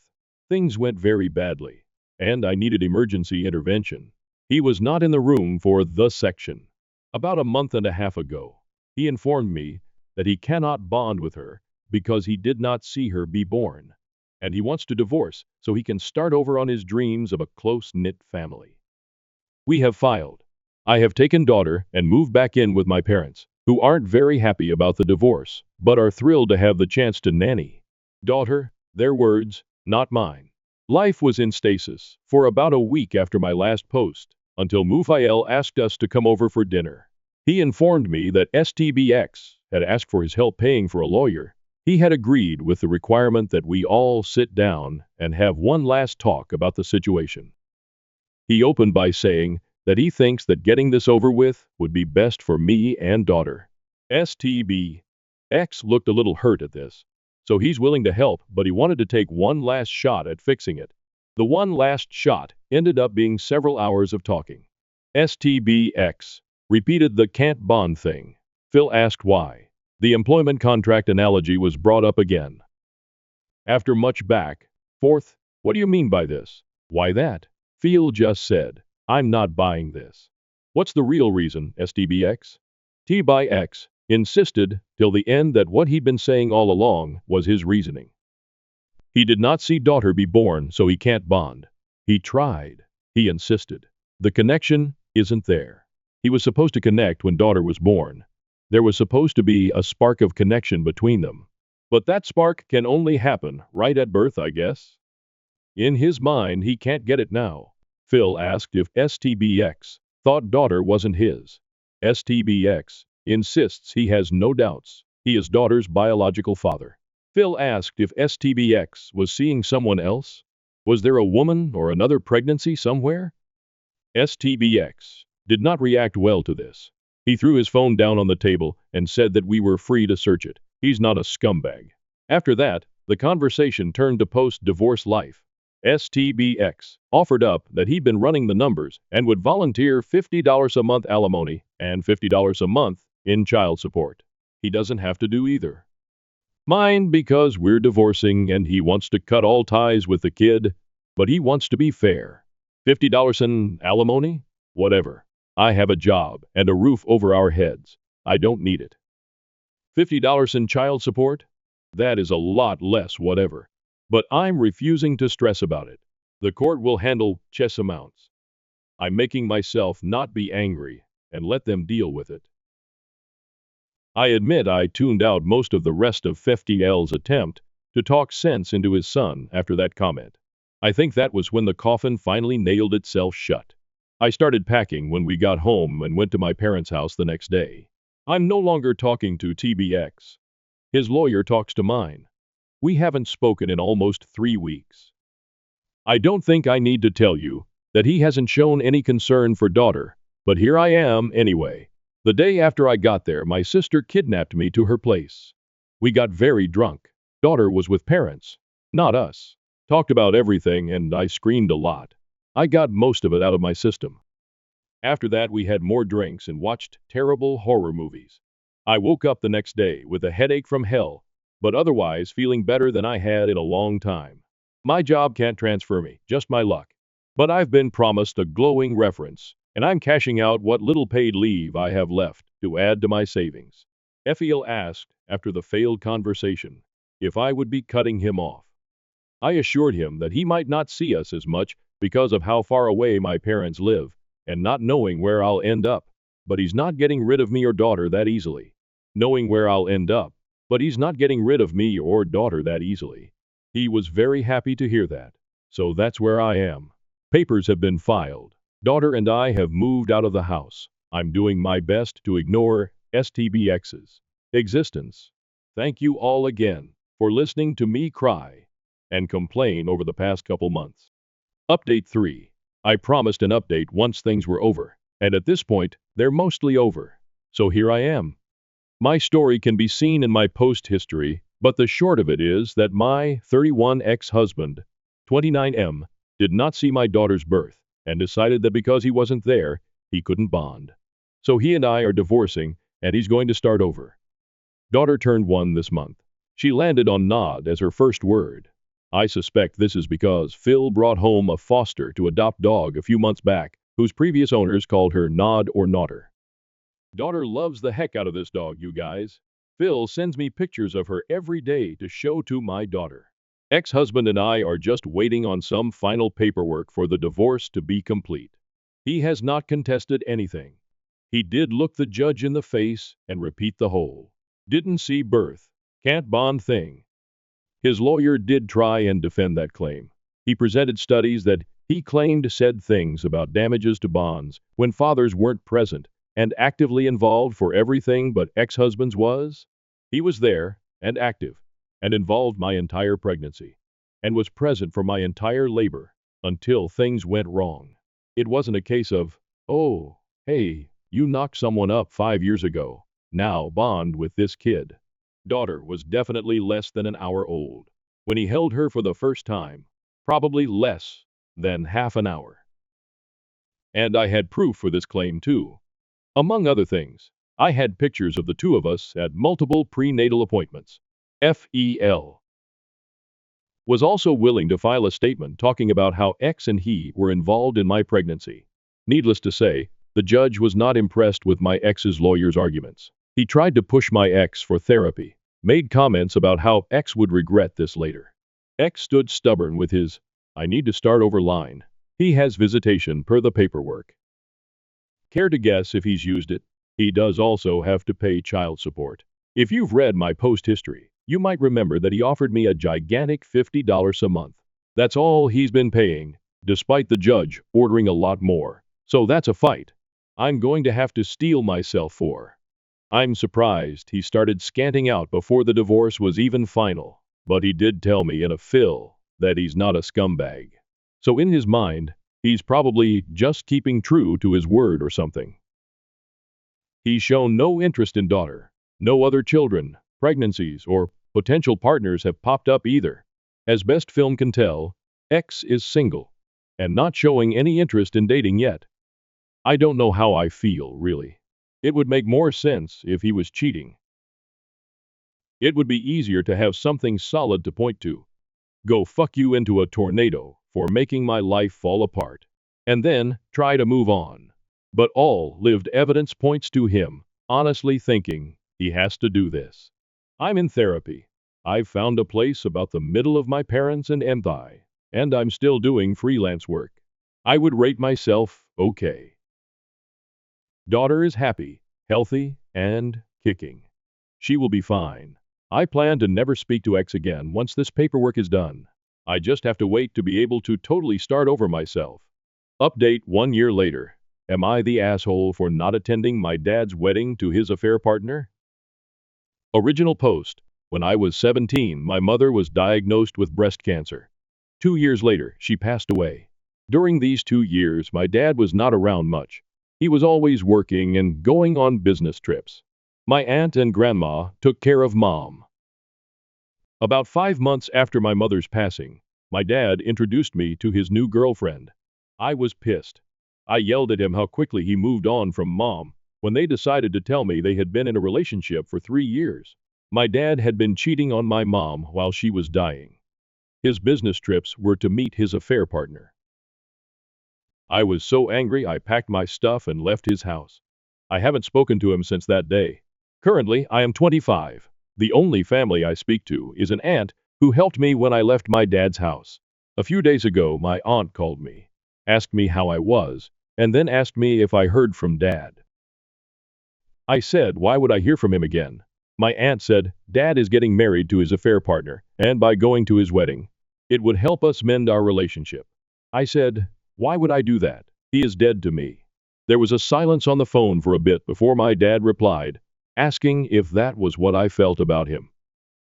I immediately cut the call when I heard his voice. I realized he was with my aunt when she made the call to me. I texted my aunt telling her I asked her not to tell dad anything about me, and she agreed back then. She texted me back saying I was an asshole for saying what I said, and my dad is crushed hearing that, and that I should move on by now.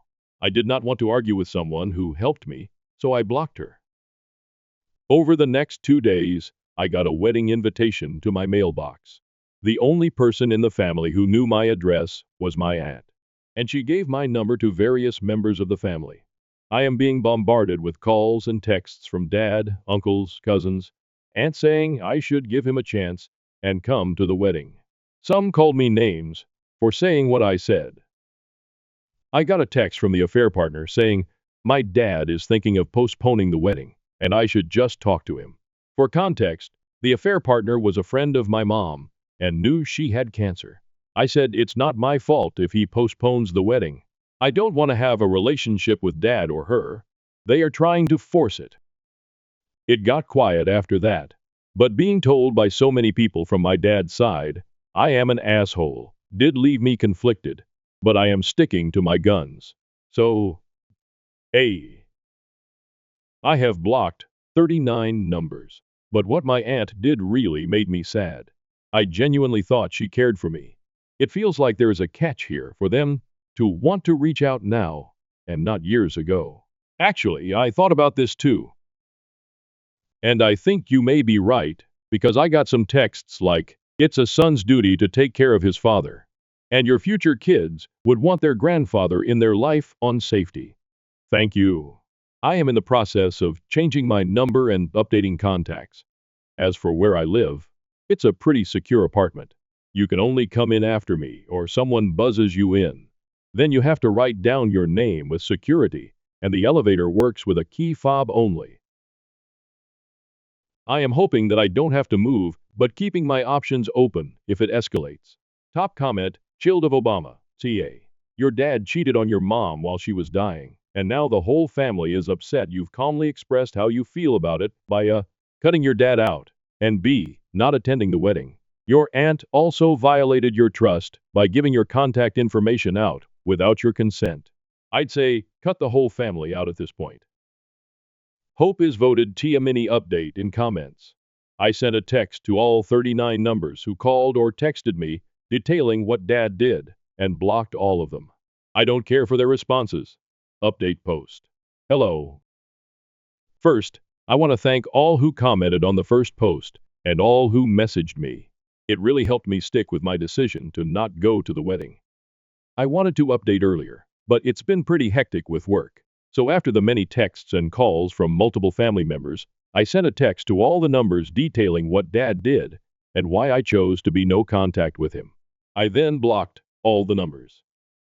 I have changed my number, but kept the old number in a separate phone to collect evidence if they start to harass me from random numbers. But luckily, nothing happened, and I thought that was that. A week or so after that, my aunt's fiance came to my apartment.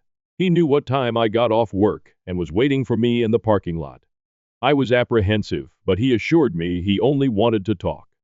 And according to him, the text I sent has caused a shit storm in that family. He told me that some of the cousins who did not know what happened in the past started to question dad and affair partner, and they started to get defensive and deny it, but someone revealed that it was true. This has caused a massive argument within the family, with some cousins pulling out of the wedding. Dad wanted to postpone the wedding so he could talk to me, but the affair partner threatened to leave him if he did that. The news of what dad and affair partner did also reached some of their friends, who were at one point friends of my mom as well. Some of them have also pulled out of the wedding, and this caused the affair partner to have a breakdown and started banning anyone who brings it up, family members included from the wedding. According to my aunt's fiancé, she is blaming this all on me and says I did this intentionally. I laughed at that. The wedding is still somehow happening. I asked him about my aunt and how all this started, and he said all he knows is that there was a conversation of how bad the family would look if I wasn't at the wedding, and that my aunt offered to call me. He said that he disagreed, but she did it anyway. He said that he is only here because he felt I needed to know what happened. I thanked him but said I will be going completely no contact with her, and by extension him as well. He agreed, wished me well and left. I am not going to lie and say I am completely okay. I miss my aunt. I miss my mom. But I know what I did was the right thing. I am currently staying with my girlfriend, and she has been cheering me up by coming up with absurd ways to ruin the wedding. As a lot of you said, I should try therapy, and I am going to take that advice. Some of the comments have made me realize that I have bottled up a lot of grief and anger. I am super nervous about it, but I also feel it'll do me good. So, once again, thank you for all your comments and advice. Ciao. Comment on girlfriend's ideas. The very first idea she came up with was, let's go to the landfill and catch some rays, then let's release them at the wedding. It got progressively worse from that. Obviously, this is just for fun, and I have no intention of going anywhere near that wedding. But reading some of the ideas here is giving me a good laugh. Update 2. Hello, I don't know if I'm doing this right, but I logged in today and saw a lot of messages asking me what happened and how I'm doing. I wasn't sure if I should write this or if anyone would even see it because I don't know if I am doing it. But here it goes. For everyone asking what happened at the wedding, I don't know much. All I know is that they got married. No one from that family contacted me since then, and I didn't go asking around either. I am at peace with it. As for me, things are different now. First, I want to thank everyone who reached out and asked how I've been holding up. Your kindness means more than I can put into words. I'm getting better. Slowly, though, the journey hasn't been easy. A lot has changed since my last update. I'm single now and have moved to a new city. My ex, who I'll call Mia, and I separated about 4 months after my last post. We celebrated 2 years together in March and talked about our future. But I was a mess. Therapy started well, but I quickly realized just how many unresolved issues I had bottled up from losing my mom. I was struggling emotionally, crying at random, worrying for some fucked up thoughts that I might somehow turn into my dad, and spiraling with fears I couldn't control. Mia had dreams of marriage and kids, and I knew I wasn't in the right place to give her the future she deserved. It would have been very selfish of me to ask her to stay until I got better. We had a long, honest talk, lots of tears, and ultimately decided to part ways. It wasn't easy, but it was the best decision for both of us. Mia and I still cared for each other deeply, and she, along with my friends, checked on me every day after the breakup. I wasn't left to face things alone, and for that, I'm so grateful. In July, I was offered the chance to move to the head office of my company in another city. After discussing it with my therapist, I decided it would be a good opportunity to change my surroundings and start fresh. In September, I made the move. My best friend used 25 days of his 30-day holiday to help me pack, move, and settle in. I can't overstate how much that meant to me. I have incredible friends. Since then, I've been taking things one day at a time. The new office has been amazing. Everyone was so welcoming, which was a big relief since I'd been anxious about starting over somewhere new. I now attend online therapy sessions twice a week and grief counseling in person here. It's been helping a lot. I'm in a much better headspace than I was before, though I still don't feel ready to date again. For now, I'm focusing on my career and on continuing to heal. Once again, thank you to everyone who has supported me, whether through messages or just by caring enough to check in. It means the world. Am I the asshole for jumping out of the way when my niece and nephew tried to push me into a pool, causing them to fall in instead?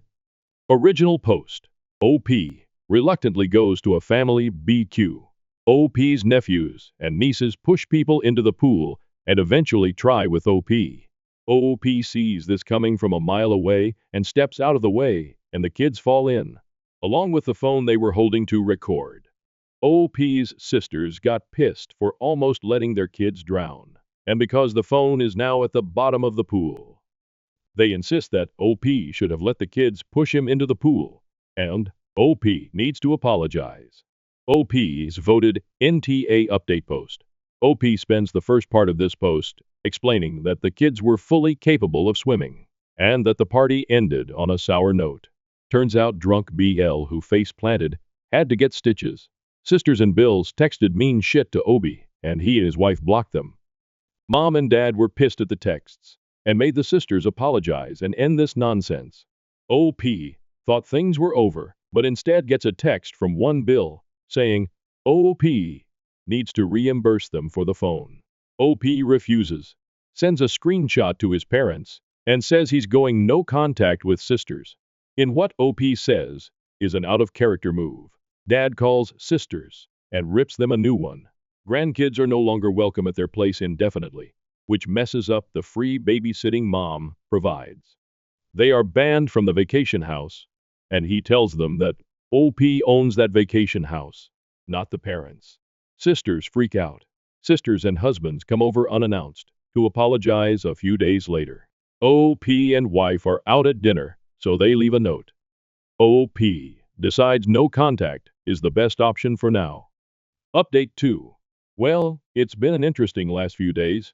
I thought the shit had hit the fan before, but it was more of a fart compared to what's happened this week.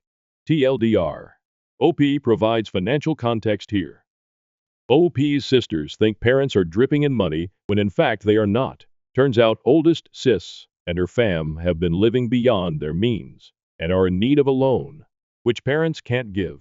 She's also been renting out the vacation house once a month or so for the last 3 years and has been keeping the money.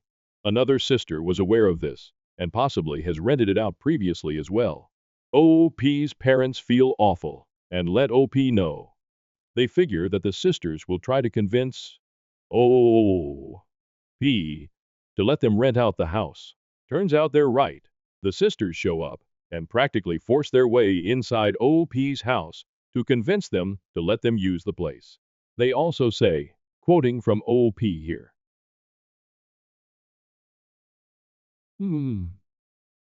they and plan on paying for their kids' college tuition, since that's what family does.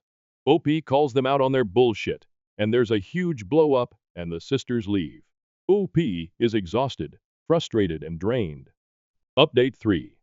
TLDR. OOPs. Parents decide they're done managing the vacation home, keeping track of who was using it, routine maintenance, etc., because sisters keep pressuring them to use it. OP feels bad for his parents because he wanted them to be able to use it regularly, and now dynamics have changed. But he gets it. Uplocks the gate with a heavy-duty chain and lock, resets all keypads and creates new codes, gets security cameras, and has signs put up saying the area is monitored by video. OP gets a call from both husbands trying to convince him to let them use the house, like they always have. The older BL tried to go up with some friends, but couldn't get in. He threatens on the phone to basically break in and acts completely entitled. Other BL sounds like he is being made to call by sister. OP obviously says no and considers selling the home. He also has no plans to initiate contact with sisters, and they are not talking with him. Update 4. TLDR. OP hires a guy to look after the vacation home. Parents are continually pressured by sisters to tell OP to open up the vacation home for Thanksgiving. They refused, and instead said they would organize a gathering at an Airbnb if everyone split the cost. Otherwise, they would host at their place. This causes an argument because the middle sister is for Airbnb, and the oldest sister doesn't have any money. So Thanksgiving will be at my parents' house, but OOP and wife won't be there. Parents ask OOP to not sell for now, as they would like to still use the place, but won't until sisters have come to terms with the new normal. Wife and OP have stayed no contact with sisters, but they have called and left messages. OOP says Swayu. Google Voice, demanding OOP meets with them and work out how everyone can use the family vacation home. OOP doesn't respond. OP also does not plan to turn the vacation home into an Airbnb. This part is directly from the post. My parents tell me that the oldest sister and her husband are getting out of the leases for their SUV and big-ass truck and are selling their jet skis and some other shit they've never needed. That's going to be really hard on her. She's quite the braggart and won't like being seen in something older, smaller, cheaper. My Bill's identity is very much wrapped up with his truck as well. He even has a small tattoo of the truck company's logo, which frankly is one of the many reasons why he and I never hung out. Update 5. Things have gone to hell.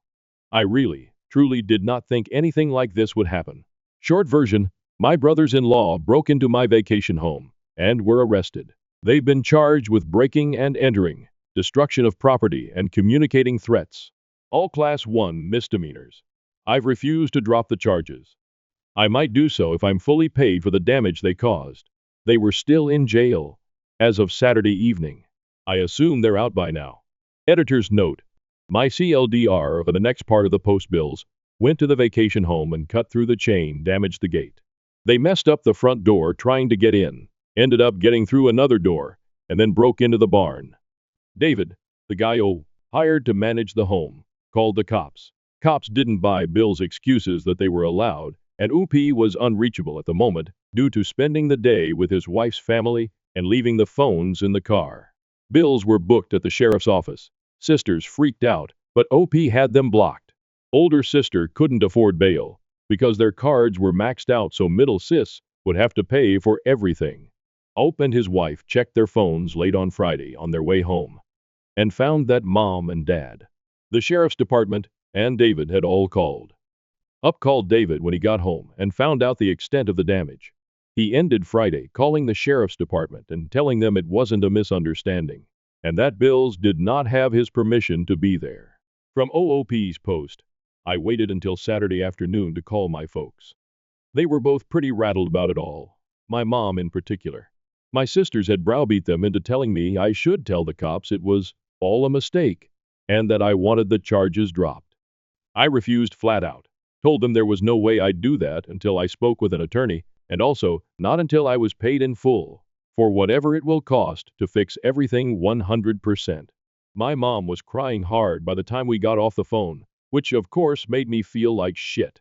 My dad suggested it was time for a complete start over, but also said he thought they needed to pay for the damage.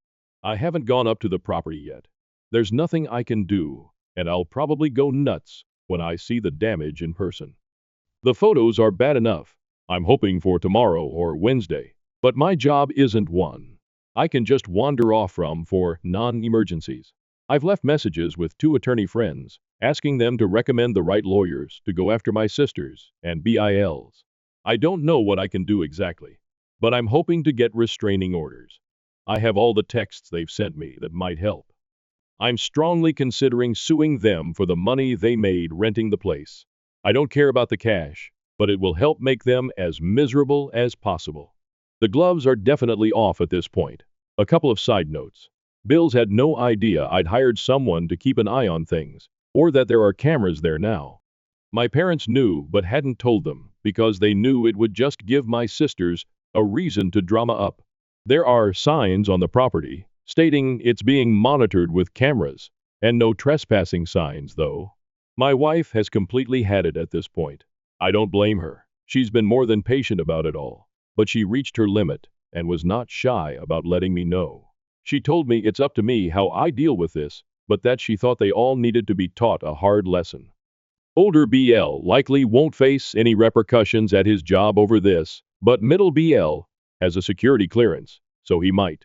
I'm hoping that will be motivation for Middle Bill to pay for the damages himself immediately. David, the caretaker, has an interesting background. I knew he was friends with some of the deputies, figured it was because they were all locals. I was wrong. He was a cop in a big city for years, was shot on duty, and afterwards decided to quit and move to where his parents had retired. He has some PTSD over it all. His dog is a certified service animal and is usually with him. I know law enforcement people tend to hang together. I guess that's how they became his friend group. I don't want to see or speak with these holes for the rest of my life. I know this is in direct conflict with my overwhelming urge to make their lives as miserable as possible. Update 6. Didn't think I'd be doing another post this soon, but a lot has happened over the past 2 days. Short version, I think the corner has been turned on this crap. Thursday afternoon, I got a courier-delivered envelope at my office. In it was a signed letter from both my brothers-in-law and a cashier's check for $5. Whoa. In the letter, they made what I have to say was a really sincere apology. Among other things, they acknowledged breaking in, acknowledged it was wrong, said the $5 was to pay for the damage, and that they'd pay more if it cost more than that. Also said they'd stay away from the vacation home unless my wife and I specifically invited them. They also asked that I do what I could to get the charges dropped as soon as possible, because they both could lose their jobs, and that they'd agree to a restraining order or whatever else it took for that to happen. There was more as well, all conciliatory, but that's the gist of it. To say this was a shock is an understatement. It was, obviously, a total 180 from their past behavior. I'd already made an appointment with an attorney to see about suing my BILs over the damage and to try to get a restraining order. I called him and told him what I'd just received, and he agreed to meet with me at the end of the day instead of next week. Told me not to deposit the check. We met for about 2 hours. He ended up recommending the wife and I do a settlement and mutual release agreement with all 4 of them, sisters and BILs. He said if we went after them via a lawsuit, that we'd almost certainly win, but that it could take 2 years or more. There would be sizable upfront legal fees, and that we might never see any money. He also said we could keep the $5,000 free and clear, even if we didn't let them off the hook. He's drawing up the agreement. It won't be ready until Monday. The agreement will include what's essentially the civil equivalent of a restraining order. I'd already asked my property manager to work up a bid to get the damage repaired. I called him after the meeting and asked that he get me as close to an estimate as possible ASAP. Got that Friday. He thinks it will take around $4,000 to fix everything. Most of that is for the front door. On Friday, my attorney contacted each of the BILs, told them what we were proposing, and advised them to get their own lawyers. They both agreed to it. The middle bill told him they could afford to either pay for the damages or pay for a lawyer, but not both. And they figured a lawyer wouldn't make any difference, given that they really had no defense for what they did. His biggest concern was if the charges could be dropped. From what I can tell, they're willing to do anything, sign anything, to make this all go away. My attorney also called the DA's office on Friday to discuss dismissing the charges, got the name of the prosecutor, and left them a message, but has not spoken to them yet. He thinks they'll dismiss the charges because the bills are paying up and they have no priors. But then again, he's not a criminal lawyer. Also said I should be prepared to drive up there Monday or Tuesday and tell the prosecutor in person that I want everything dismissed. He's also advised me to continue to be no contact with sisters and bills, especially for the next 6 months, and that it will be really important to follow the terms of the agreement when it comes to future interactions with them. I'm guessing that the BIL's change of heart is due to them having figured out what's at stake for them, what it's going to cost them in legal fees and fines and so on. There's also the highly unlikely possibility that they could go to jail for up to 120 days. And, as I've mentioned, one of them has a security clearance for his job that could be at risk. So this is their Hail Mary pass to keep their normal lives. This isn't a perfect resolution to the situation, but at least it will get me past the legal and financial parts of the shit show that I've been in for the past few months. I doubt I'll ever have a civil relationship with any of them ever again, and that's fine. What I want most at this point is to close this off, get on with my life, and never speak to any of them again. I'm exhausted from this. Wife feels pretty much the same way. Kind of a side issue, but getting the written apology was, weirdly, a huge moment for me. I wasn't expecting that ever, but apparently, it matters to me quite a bit. The money doesn't feel particularly important at this moment. I'll damn sure take it though.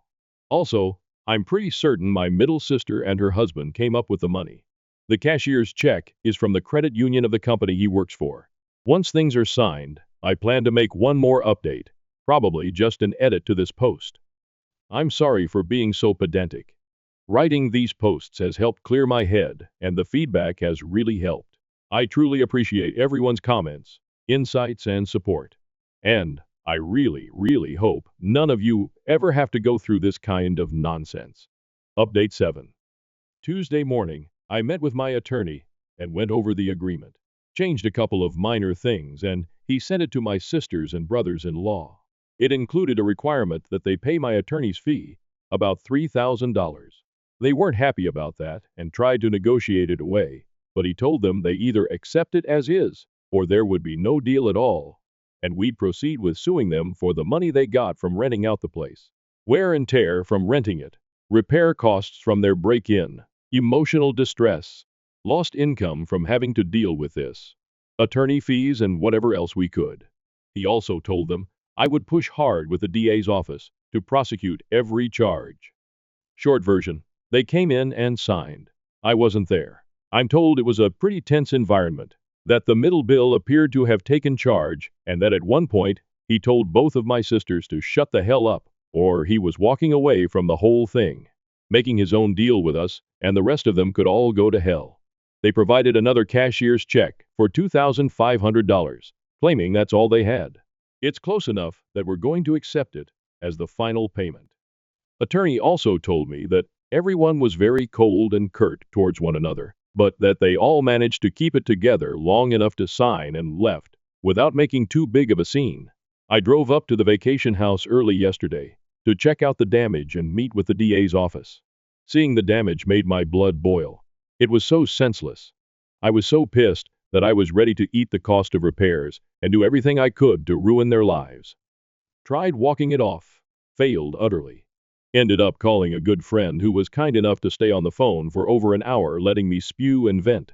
He eventually got me back to focusing on the bigger picture of putting this behind me and getting on with my life. Honestly, I'm still not sure that's what I want to do, but I settled down enough to get some food in me, and I felt better. After lunch, I went to the DA's office. Hadn't made an appointment and had to wait a while, but got to meet with the assistant DA who's got the case. Short version is that since I don't want to prosecute, and the bills have already paid for the damages, that they are willing to drop all the charges, except trespassing, which in this case will be a Class 2 misdemeanor.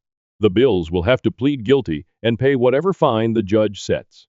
I'm also told that if they fight the trespassing charge or ever so much as fart in public up there, that it would go very poorly for them.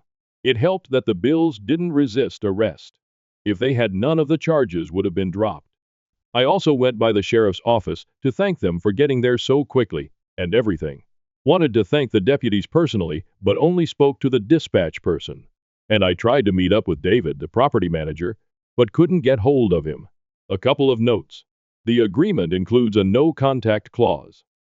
Basically, if any of them show up where my wife or I are, or the other way around, whoever got there last has to leave immediately. No contact, except through attorneys or other mutually agreed upon third parties. They get to keep whatever they made from renting the vacation house. My big give.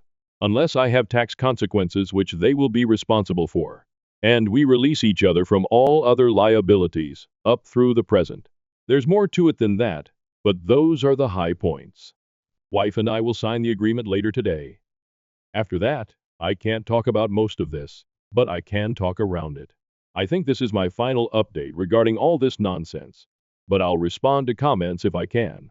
As I've said before, posting about all of this and reading folks' thoughts and responses has been really helpful, and has probably been key in my being able to handle this in a relatively healthy way. So thank you all again. Update 8. Thought it would be worth an update for anyone who's interested. Unsurprisingly, my oldest sister and brother-in-law have filed for Chapter 7 bankruptcy. While I don't care about what happens to them financially or otherwise, they've also managed to drag my parents into their mess, which I'm not happy about. At the start of the year, my oversized customized pride and joy truck was repossessed. Pretty embarrassing for him, I'm sure. Happened at work. This was their breaking point. Without the truck they have, to share a Kia my parents loaned them, and they can barely fit in it with their 3 kids. Financially, they're effed. They owe at least $125,000, probably more on high-interest credit cards. They have 0 equity in their house, and have a couple of personal loans that I'm pretty certain they got under false pretenses. They have loans on their jet skis, ATVs, and trailers. They also owe a chunk of money from defaulting on the truck lease. They hadn't made any payments on their credit cards or loans in months, and were behind on their house payments as well. They got out of the lease on my sister's massive SUV late last year. They were upside down on it as well, so had to come up with cash to do so. They also had to pay an attorney, the fine and court costs for my BIL's trespassing charge at the vacation house. And they owe my middle sister and her husband money for bail and their portion of the damages to the place. As I've mentioned before, my folks have never been financial wizards, but they have at least been generally responsible. They're retired, their home is paid off, and they live off of Social Security and pensions. Altogether, they get more than they spend. Minimal savings, just an emergency fund. Turns out my folks emptied out that fund, cashed out their small IRA, $20,000, and gave it to my sister. That let her catch up on the house payment and cover the negative equity on her car lease. But now literally every bit of savings my parents possessed is gone. Plus, my parents have been paying for their groceries for several months and continue to pay the insurance on the car they loaned my sister. According to my dad, my sisters worked my mom for weeks to get her to fork over the money. They'd worked on both my folks at the same time for a while, but my dad flat out refused every time. Eventually, Mom caved. She was worried that my sister would have to move to a hovel in some backwater town, and that the kids would be barefoot and eating dirt. Dad's not happy about it. And to say there's some tension between them right now is an understatement. But they'll be fine. I was pretty disappointed when my parents told me all this, but I wasn't surprised. It sucks that they emptied out their savings to help, but I kind of get it. The way the bankruptcy laws are in our state, by getting caught up on the home loan, my sister should be able to keep the house. I tried hard not to say how I felt about this, and my sisters mostly succeeded. Really, I'm way more pissed about this than I should be. The worst part for me is that my sister and Bill, ready for us to visit and to help. If we get snowed in, eliminates most of the stress in owning it. My folks have used it a few times as well, and get along great with David. Relevant comments. Could you get a restraining order? If they start up again, I do indeed plan to get a restraining order. In fact, my wife made it clear to me she expects a very hard approach to any BS from them going forward, which I agree with, of course. I had the security cameras at our house upgraded at the start of the year just in case they come by. I also kept all their previous texts and provided screenshots to my attorney for safekeeping. If they cause any trouble at the vacation house, they're toast. The sheriff's department and DA's office have the full story and are sympathetic to our situation. $125,000 in credit cards. $125,000 is my estimate based on my sister telling my parents they were racking up at least $3 per month just in credit card interest. She thought it might be more. Their credit was already crap before the bankruptcy, so I'm guessing they might be paying as high as 28% interest. If so, they'd owe about $125,000. If they're paying a lower interest rate, the principal would be higher. But yeah, it's an absurd amount. And that $3,000 doesn't include all the other interest they're paying. And of course, there's the principal that just sits there. On the other hand, I'm told they had a great time going to Disney World for a week, so there's that. Middle Bill, younger Bill, seems to be more decent than I've given him credit for in the past. I'll admit to a bit of myopia. For years, I've seen the 4 of them and their kids as just one mass of inconvenient people I have nothing in common with, but can't avoid. But he seems to have hit his limit and made some changes. Hope it works out for him, and that he pulls my sister in the right direction. How sisters got so entitled. My sisters and I weren't raised to be like they are. When I was young, they weren't any more self-entitled than any other teenagers. We all worked crappy teenage jobs. Didn't get spoiled. It was really a very standard suburban upbringing. We weren't super close, but we weren't enemies. Somewhere along the line, after going off to college, they changed for the worse. I guess it could be worse. They could have become drug addicts, or militant vegan volcano worshippers, or whatever. But they sure became people I don't want to be around. And yes, the pool incident was the spark for the meltdown. But the fuel had been accumulating for years. It would have come out at some point that she was renting the house out on the sly, and things would have gone to hell, then just like they did now. Update 9. There's been a fair number of requests for an update, and considering it's coming up on the 1-year anniversary of the pool incident, I thought I'd post one. My folks worked through Mom, giving my oldest sister her WRA, and their emergency fund. Altogether, Mom gave her $45,000. According to Dad, once Mom realized how much she'd been manipulated, she got as mad and upset as he'd ever seen her. I think she had a moment of clarity. She and Dad ended up calling my sisters on a 3-way call, and according to Dad, it went south pretty quickly. Sisters were gaslighting them. Mom lost her cool and ended up ripping into them hard. There were lots of tears, and eventually, both sisters hung up. Mom really just wanted both sisters to acknowledge that they put her and Dad in a risky financial situation. Typical blow up, I guess, but not the kind of thing that happens in our family. The next morning, my dad called my older sister and told her he'd be picking up the car they'd loaned her. She tried to argue, but he told her it wasn't up for discussion. He got a neighbor friend to take him to her house as soon as he hung up and drove it home without talking to her. Sister called and went off on him, said lots of nasty stuff, which of course hurt him. But at least they have the car back. Dad also told me something that left me dumbfounded. For the last 17 years, they were giving both sisters a grocery allowance that was up to $500 per month. What the effing fee? I thought I had a pretty good handle on where their money was going, but clearly I was wrong. This started back when I was going to graduate school and living at home. My sisters asked for the money because they thought it wasn't fair that I was living at home rent-free, and then it just never ended. In any case, my parents cut them off. Unsurprisingly, my sisters weren't happy about it. Who the hell gets an allowance from their parents when they're in their 40s? Because of all this, my folks and sisters quit talking for a while. Don't know if they've resolved everything, but they appear to be on speaking terms again, though my folks aren't having them or the kids over. I'm in don't ask mode. It's their business. My folks are using the vacation home fairly regularly. Currently, they're there for a 2-week stay and will probably make it 3. Unfortunately, my wife and I haven't spent any time there lately, other than me having made a couple of day trips to check on it and drop off some supplies. The property manager I hired, David, is still taking good care of the place. Side note, middle sister told my mom that the oldest sister had been making over $6 per month, renting the house out, and that it had been going on for nearly 3 years. Pretty certain she didn't declare the income, so that's like grossing $8,000 to $9 per month. I will forever find that galling. Oldest sister and Bill still have their house. My attorney checked up on their bankruptcy case. The court converted it from Chapter 7 to Chapter 13, which I believe means they have to pay back a lot more of their debts. Middle sister and her husband are still separated. I don't know if my middle Bill has had any issues with his security clearance because of breaking into the house. I do know he's still with the same big defense company. At my parents' request, I've been working on putting their house into a trust. They want me to manage their affairs as they get older and keep the house safe from my sisters. I'm working with an attorney, but it's not done yet. Folks have asked me to be the trustee and have also given me full power of attorney. The best part about the last few months is that my sister's bills have left us alone and have stayed away from the vacation home. Wife and I are really happy to be back to our normal lives. Hope everyone else's lives are going great. Update 10. December 14th, 2024. Some folks have asked for an update. Here you go. In August, my attorney let me know he'd received a letter for me from my middle brother-in-law.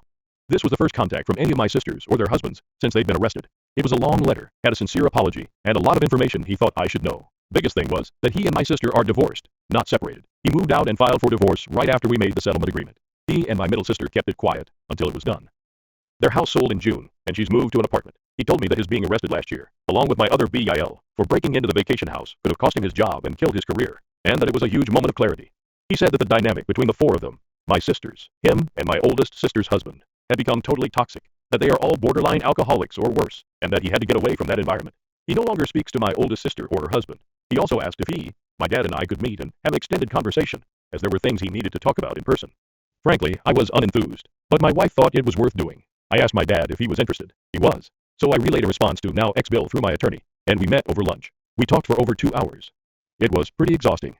Ex-Bill looked better than I'd seen him in, well, forever. He's quit drinking, is in therapy, has lost a lot of weight and looked fit. He was apologetic about all the BS he'd been involved in and apologized to my dad for hiding the divorce. Told us therapy is really helping him. Asked me if the $5,000 she'd sent covered all the damage to the vacation house. I told him it had, and thanked me for talking to the county prosecutor. Said he is strongly considering transferring to a new project that would have him living overseas for the next few years. That he really needed to reset his life, but he was trying to balance his mental health against not being part of his kids' lives every day. Ex-Bill also hit us with what for me was quite the CCF. Apparently my sisters have hated me since before I was born, but have always hidden it from the rest of us. They liked things better when there were just the 2 of them. He said when they drank, which was whenever they were together, my sisters would often bitch about me being the favorite child, how my folks gave me more opportunities than they had, how my doing well was a result of that, and that I didn't deserve my success. None of that made any sense to me or my dad. All 3 of us went to the same public schools, had dumb part-time jobs, etc. My folks paid for 100 of their college, not mine. I got a full scholarship. I was pretty shocked by this, but my dad was literally speechless.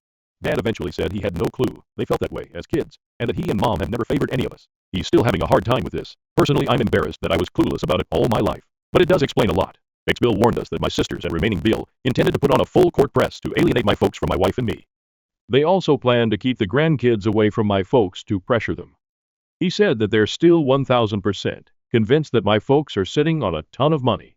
They want some of it ASAP and are sure I'd stop my folks from giving them anything.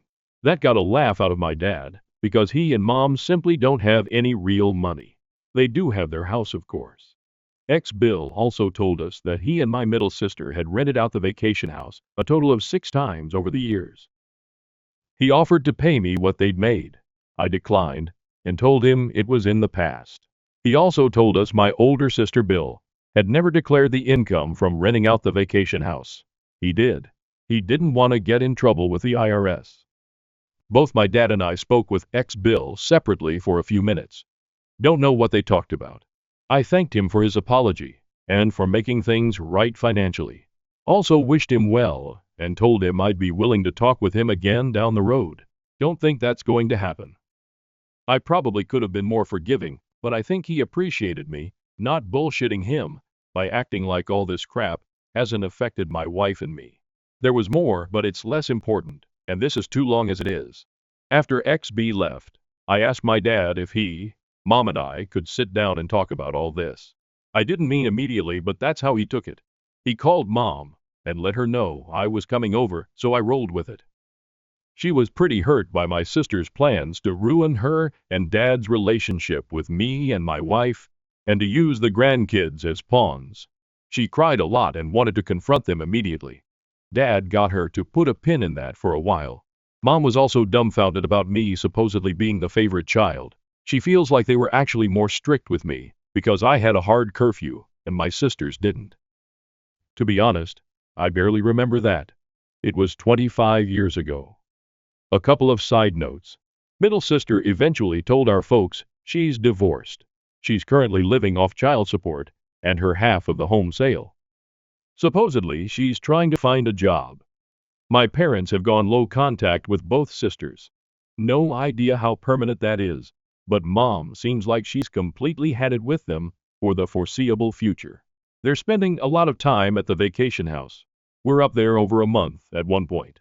Ex-Bill found my Reddit posts. He's not terribly happy about them, but feels they're more or less accurate, though obviously he found them slanted towards my point of view. He disagreed that he's boring, but said to be fair that he finds me boring as well. I can live with that.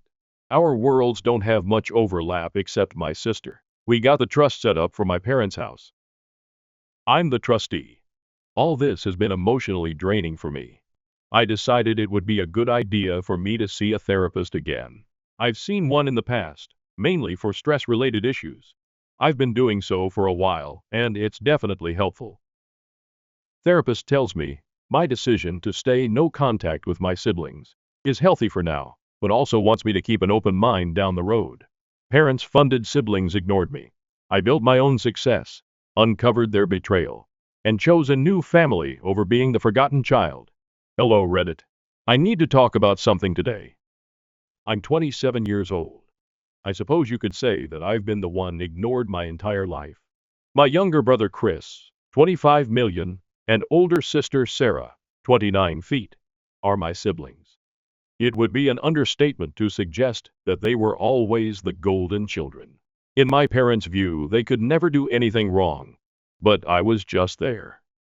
Sarah excelled academically as a child, consistently receiving straight A's and participating in all school-related activities before attending a prestigious Ivy League university. It was my parents' obsession. They couldn't stop raving about how delighted they were the moment she received her admission letter, I promise. They invited all of her relatives and friends to this lavish celebration party. We felt as though we were celebrating Sarah's academic achievement with a second Christmas. Chris, however, didn't have to make a concerted effort. For him, everything just appeared to go smoothly. Following Sarah's example, he enrolled in a prestigious graduate program. My parents also ensured that everything was prepared for him. They purchased him a new laptop, helped him move, paid his tuition, and more. Then there was me. I attended a state college instead of an Ivy League school. Although it was a fine school, I had the impression that my parents wouldn't boast about it the way they did about Chris and Sarah. They kind of nodded and muttered something like, "That's great, Michael," when I informed them I had been accepted. But I could tell they weren't really into it. No party, no celebration. If we ordered takeaway that night, I was lucky. I made an effort to ignore it, but as I grew older, I became more aware of how different things were for me than for them. The money was just as important as the attention. Consider the wedding of Sarah. $200,000 is no laughing matter. The setting, the catering, the dress. My parents went all out. They handled it like it was the biggest thing ever. Some members of our family were even flown in from out of state. They covered all of Chris's graduate school expenses and provided him with rent assistance until he was able to support himself. They also took care of his educational loans, so he didn't even need to worry about those. But me, I asked my parents for assistance when I was just starting out in my job and required some work-related tools, things that were necessary to even get started. I received $7,000. Please understand that $7,000 is a substantial sum of money. However, it kind of hurts when you contrast that with $200,000 for a wedding or fully covering someone's tuition. I felt like I was only receiving the bare minimum so they could claim to have been helpful. And it wasn't just the cash. I always felt like the odd one out whenever our family gathered together. Every discourse at family dinners revolved around Chris's most recent accomplishment, or Sarah's fancy job. As they sat there, they would discuss their upcoming extravagant plans, vacations, or improvements to their homes. I would be sitting there consuming my meal while attempting to come up with anything to add to the discussion. What was I going to say, though, really? It seemed like my accomplishments paled in comparison to what they were doing. Hey, I just finished a big project at work, and I'm still paying off my car. One dinner in particular, perhaps a year ago, comes to mind. As was customary, the topic of conversation shifted to Sarah's most recent travel plans, as we were all seated around the table. "Oh, we're going to Europe for a few weeks," she revealed nonchalantly as she sipped her drink. "It's just so nice that Mom and Dad are able to help out with the expenses."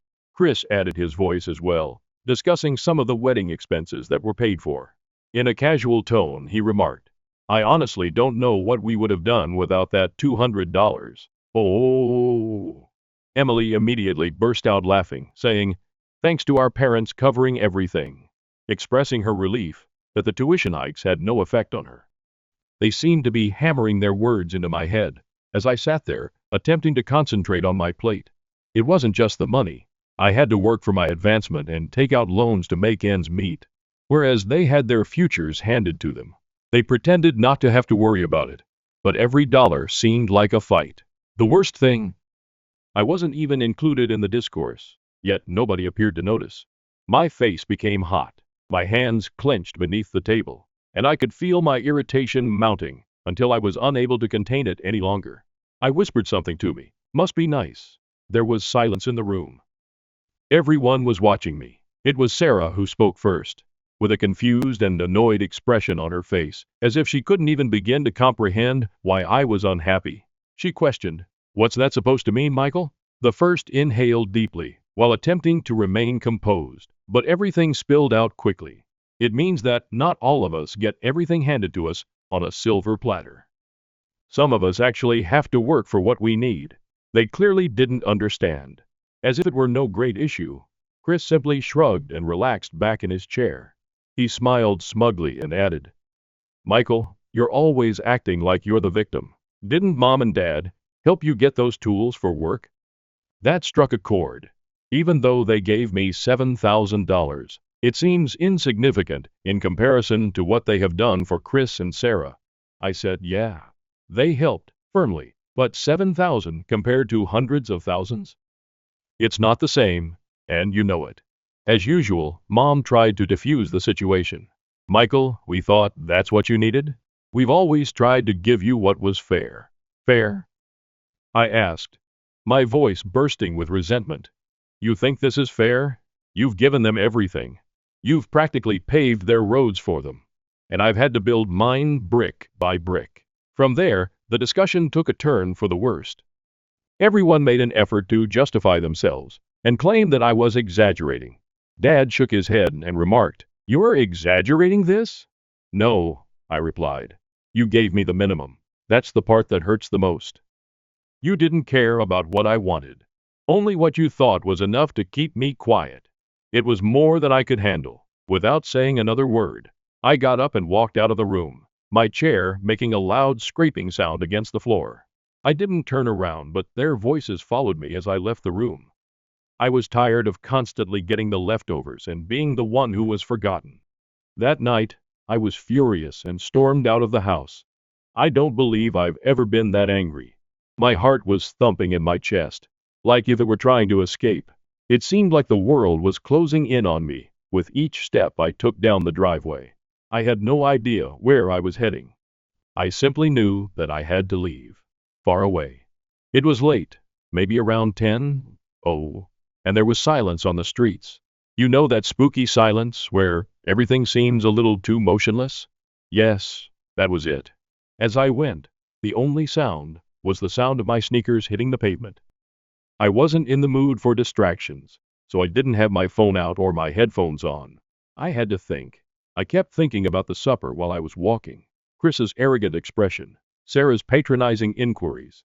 They all seemed to be living in a bubble of privilege, and were unaware of how oppressive it was for me. I was merely an outsider, with a window into their lovely little world.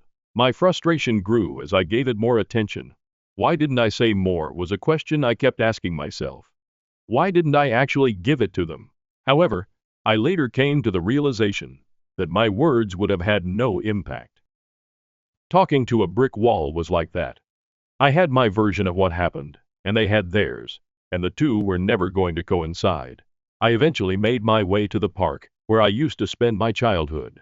The residence was only a 15-minute walk away. Some trees kind of obscured an old bench in a spot next to the playground. It was one of those locations you travel to when you simply need to escape from everything. And I needed that. I took a seat and simply gazed up at the sky while leaning back against the chilly wood. On this particular clear night, all the stars were visible. It would normally be soothing to me, but that night it didn't help. I couldn't stop thinking about how unfair everything was, how I had spent my entire life striving to fit in, only to be given scraps while my siblings had it all. I briefly considered not glancing at my phone as it buzzed in my pocket. However, my curiosity overcame me, and I took it out. It was Emily's text, of course. "Michael, where did you go? You need to come back. Let's talk about this." "Speak?" "Yes, exactly. I have previously heard that. Nothing in my family was ever resolved by talking. The routine was always the same. Mom and Dad would explain why things were the way they were, and I would be told to accept it. However, I wasn't in the mood for any more justifications this time. I stuffed my phone back in my pocket without answering the text. I began to mentally review everything as I sat there, including the years I had been ignored and the times I had felt like an afterthought. Even if I wasn't a flawless child, I still didn't deserve to be treated any less than the other kids. It wasn't truly about the money. It was about being appreciated and seen. And for whatever reason, my parents had come to the conclusion that Sarah or Chris's wants and aspirations were more important than mine. I'm not sure how long I sat there, but eventually, the cold began to set in. The nights were growing colder, and fall was rapidly approaching. The wind sliced through the thin material of my jacket as I drew it firmly about myself. I considered going home, but the notion of going back inside that house and confronting them after everything that had transpired was too much to take. I became aware of something while I sat there. I was sick of battling for meager attention and support. I wasn't just angry anymore. I decided then and there that I was done. I'm done trying to fit into their ideal little family photo and to get them to notice me. With a renewed sense of resolve, I rose from the bench. It was time to put myself first and create the life I desired without continuously looking for their approval. I didn't require their sympathy or handouts. I was determined to make it myself and demonstrate to them what they had been missing for years. I experienced an odd mixture of relief and melancholy as I made my way back to my flat. I was relieved that I was at last taking charge of my own life, but I was also sad about the familial relationship I was giving up. I felt like I was headed in the right direction, for the first time in a long time. Even though I knew it wouldn't be simple, I took a seat at my desk and began making plans as soon as I arrived home. I was determined to put my all into my profession and create something for myself. Maybe they'll realize what they've been missing out on for years when I've succeeded and reached my goals on my own terms. But I had a job to do for the time being. It was time to begin crafting my own narrative, one in which I was more than a supporting character and the accomplishments of others. I was prepared for the moment that would be my chance to shine. First update. Since my last post, which was around 2 years ago, a lot has transpired. I made a choice that would change the trajectory of my life following that terrible family supper. I had had enough of being the afterthought and the forgotten son. It was time to go out on my own, free from my family's support or meddling. I approached my task with a level of resolve I had never experienced before. I began by working longer hours and taking on more tasks and responsibilities at work. After my employer took note, I received a promotion offer a few months later. Though not very significant, it was a positive start. This company idea had always been in the back of my thoughts. I now concluded that the moment had come to turn it into a reality. I planned, saved, and researched whenever I had free time. I reduced all of my expenses, including eating out, buying new clothes, and taking trips. I invested every extra dollar in my company fund. I finally got enough money to launch my firm after a year or so of saving and planning. It was a digital startup that specialized in creating small business software. The initial months were harsh. I was working nonstop, attempting to balance software development, customer meetings, and all of the administrative duties involved in managing a company. After being impressed by my work, a local business owner referred me to his network, which was my first big break. All of a sudden, I had more clients than I could manage alone. My first employee was hired, followed by my second. I had a tiny staff working for me before I realized it. My confidence increased, along with the business. I felt like I was actually succeeding on my own terms for the first time in my life. I was no longer living in the shadow of others. I was making something significant, something wholly original. My family was aware of the change, of course. Initially, Emily's texts were just inquisitive inquiries about my well-being. My answers were succinct and ambiguous. Then followed the family get-together invitations, which I graciously turned down because of my professional obligations. The first person to really push was Sarah. One day, she unexpectedly arrived at my workplace. Sarah's eyes widened as she took in the workplace when I walked out to the reception area. Although it wasn't very ostentatious, it was contemporary, polished, and obviously effective. Her voice was a mixture of astonishment and something else I couldn't quite pinpoint. When she said, "Michael, this is amazing. Why didn't you inform us of everything?" I shrugged and spoke in a neutral tone. "I have been quite busy." She scowled, obviously dissatisfied with my response. "We have been concerned for you. You no longer attend family dinners. We hardly ever hear back from you. Their parents believe they have done something incorrectly." I experienced a little twinge of guilt, but then I recalled all those years of suffering and feeling inferior as they navigated life with the help of our parents. I said, "I'm doing fine. Actually, it's better than fine." For a while, I simply had to concentrate on my own life. My business kept expanding as the months passed. We expanded our workforce and relocated to a larger office. I even appeared as a rising entrepreneur to watch in a local business publication. My phone was inundated with texts from my family on the day the piece was published. They were all excited, proud, and celebratory. Alongside those emotions, though, I could feel their perplexity and perhaps even a hint of hurt that they were reading about my achievement in a magazine instead of directly from me. None of the mails received a response from me. A part of me felt grim satisfaction, and another part felt guilt. They were the ones on the outside looking in for a change. It was them who were pondering, inquiring, and attempting to comprehend. The next to get in touch was Chris. One evening, as I was leaving the office, he called. When I lifted him up, he said, "Hey, little brother. No talk for a long time. I read that article about your business. It was really amazing." I answered in a neutral tone. "Thanks. A lot of work has gone into this, but it's paying off. Look," he went on. "We miss you, dude. Even though I know the family has been acting strangely recently. This weekend, how about we have supper together? We may congratulate your success and catch up."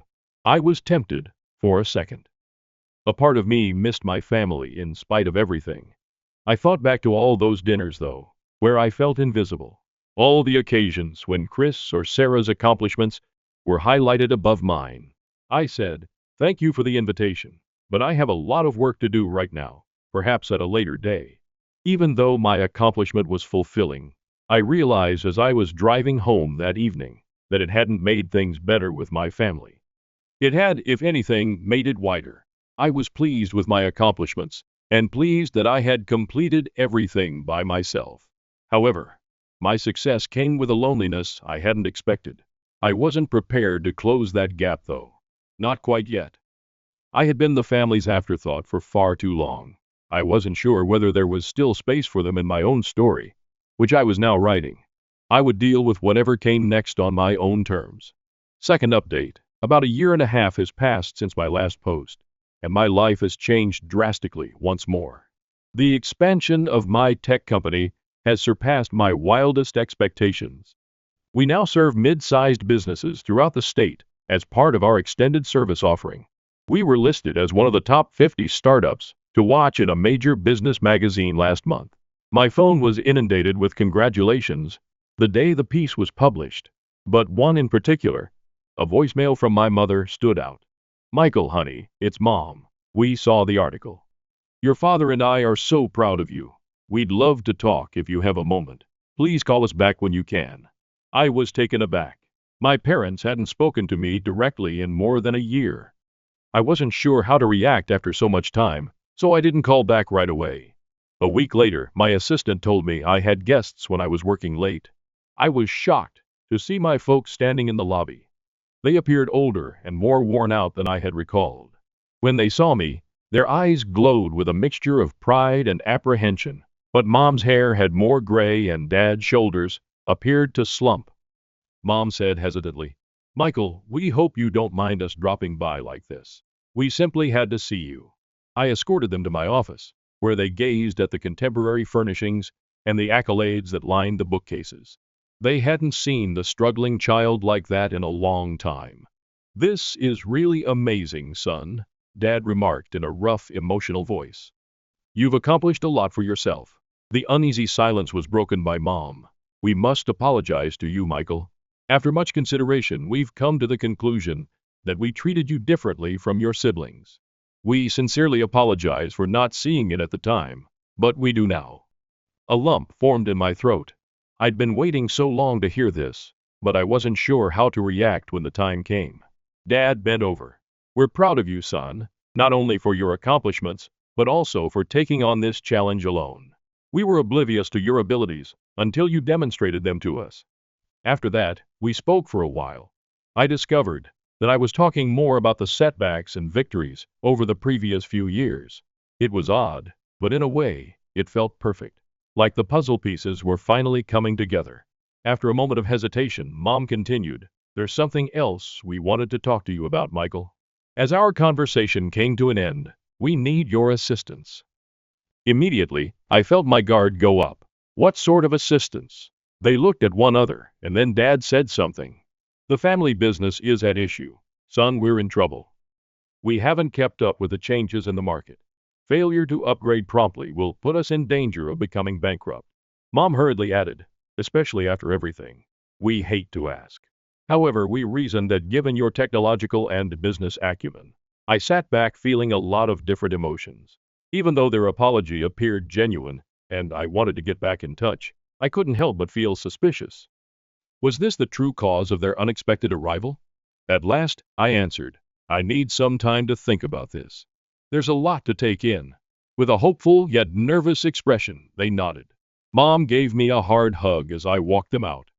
She whispered, Michael, you are loved regardless of what you decide. I spent a lot of time sitting in my office after they went, gazing out at the city lights. I had put forth a lot of effort to prove myself and get here. My family was now requesting my assistance, right after I had achieved the height of my prosperity. I didn't miss the irony. There was a part of me that wanted to be the greater person and offer them assistance. However, a part of me that recalled years of feeling inferior wanted to say no. To let them know that I didn't need them any more than they had needed me. I understood that there was more at stake here than simply business. It had to do with family, forgiveness, and the kind of person I wanted to be. Whatever I chose would influence not just how I interacted with my family, but also the type of man I was growing into. With my parents' number displayed on the screen, I took out my phone and gazed at it. Is it better to call or not? Is it better to assist or not? The later the night became and the quieter the city below, the more I thought about the choice. Reddit, what would you do? Do I still owe my family anything after all of this, or is it time to put this chapter behind me for good? Third update. My parents requested assistance with their failing business a month ago. I hired a private investigator since something wasn't quite right. I was shocked by what I found.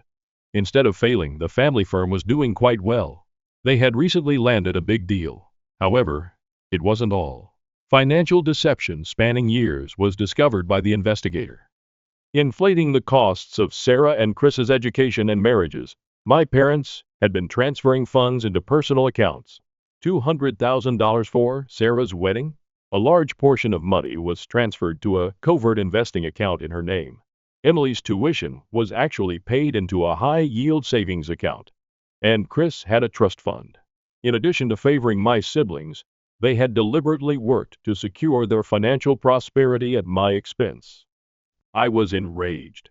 The deliberate choice to keep me out had been made during all those years of feeling inferior and struggling, while my siblings navigated life.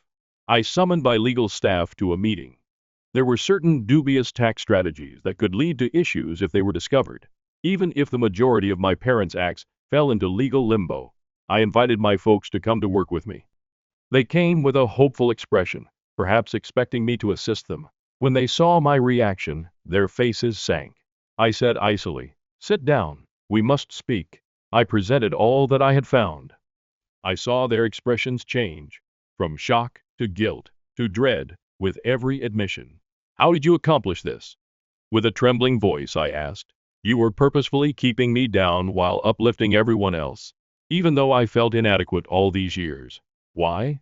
My mom broke down in tears. According to my father's explanation, they viewed me as the self-sufficient, powerful one. He spoke in a hollow voice. I interrupted him, saying, I don't want excuses. I want you to be aware of what is about to happen. I informed them that I had contacted the IRS anonymously about their dubious tax procedures. Additionally, I had provided Sarah, Chris, and Emily with proof of how they had profited from our parents' dishonesty. I remarked, your ideal family image is about to fall apart, and you can't buy your way out of it this time. Please, Michael, my father pleaded. We can make this right. We'll put things right. I chuckled without humor. That's the issue, Dad.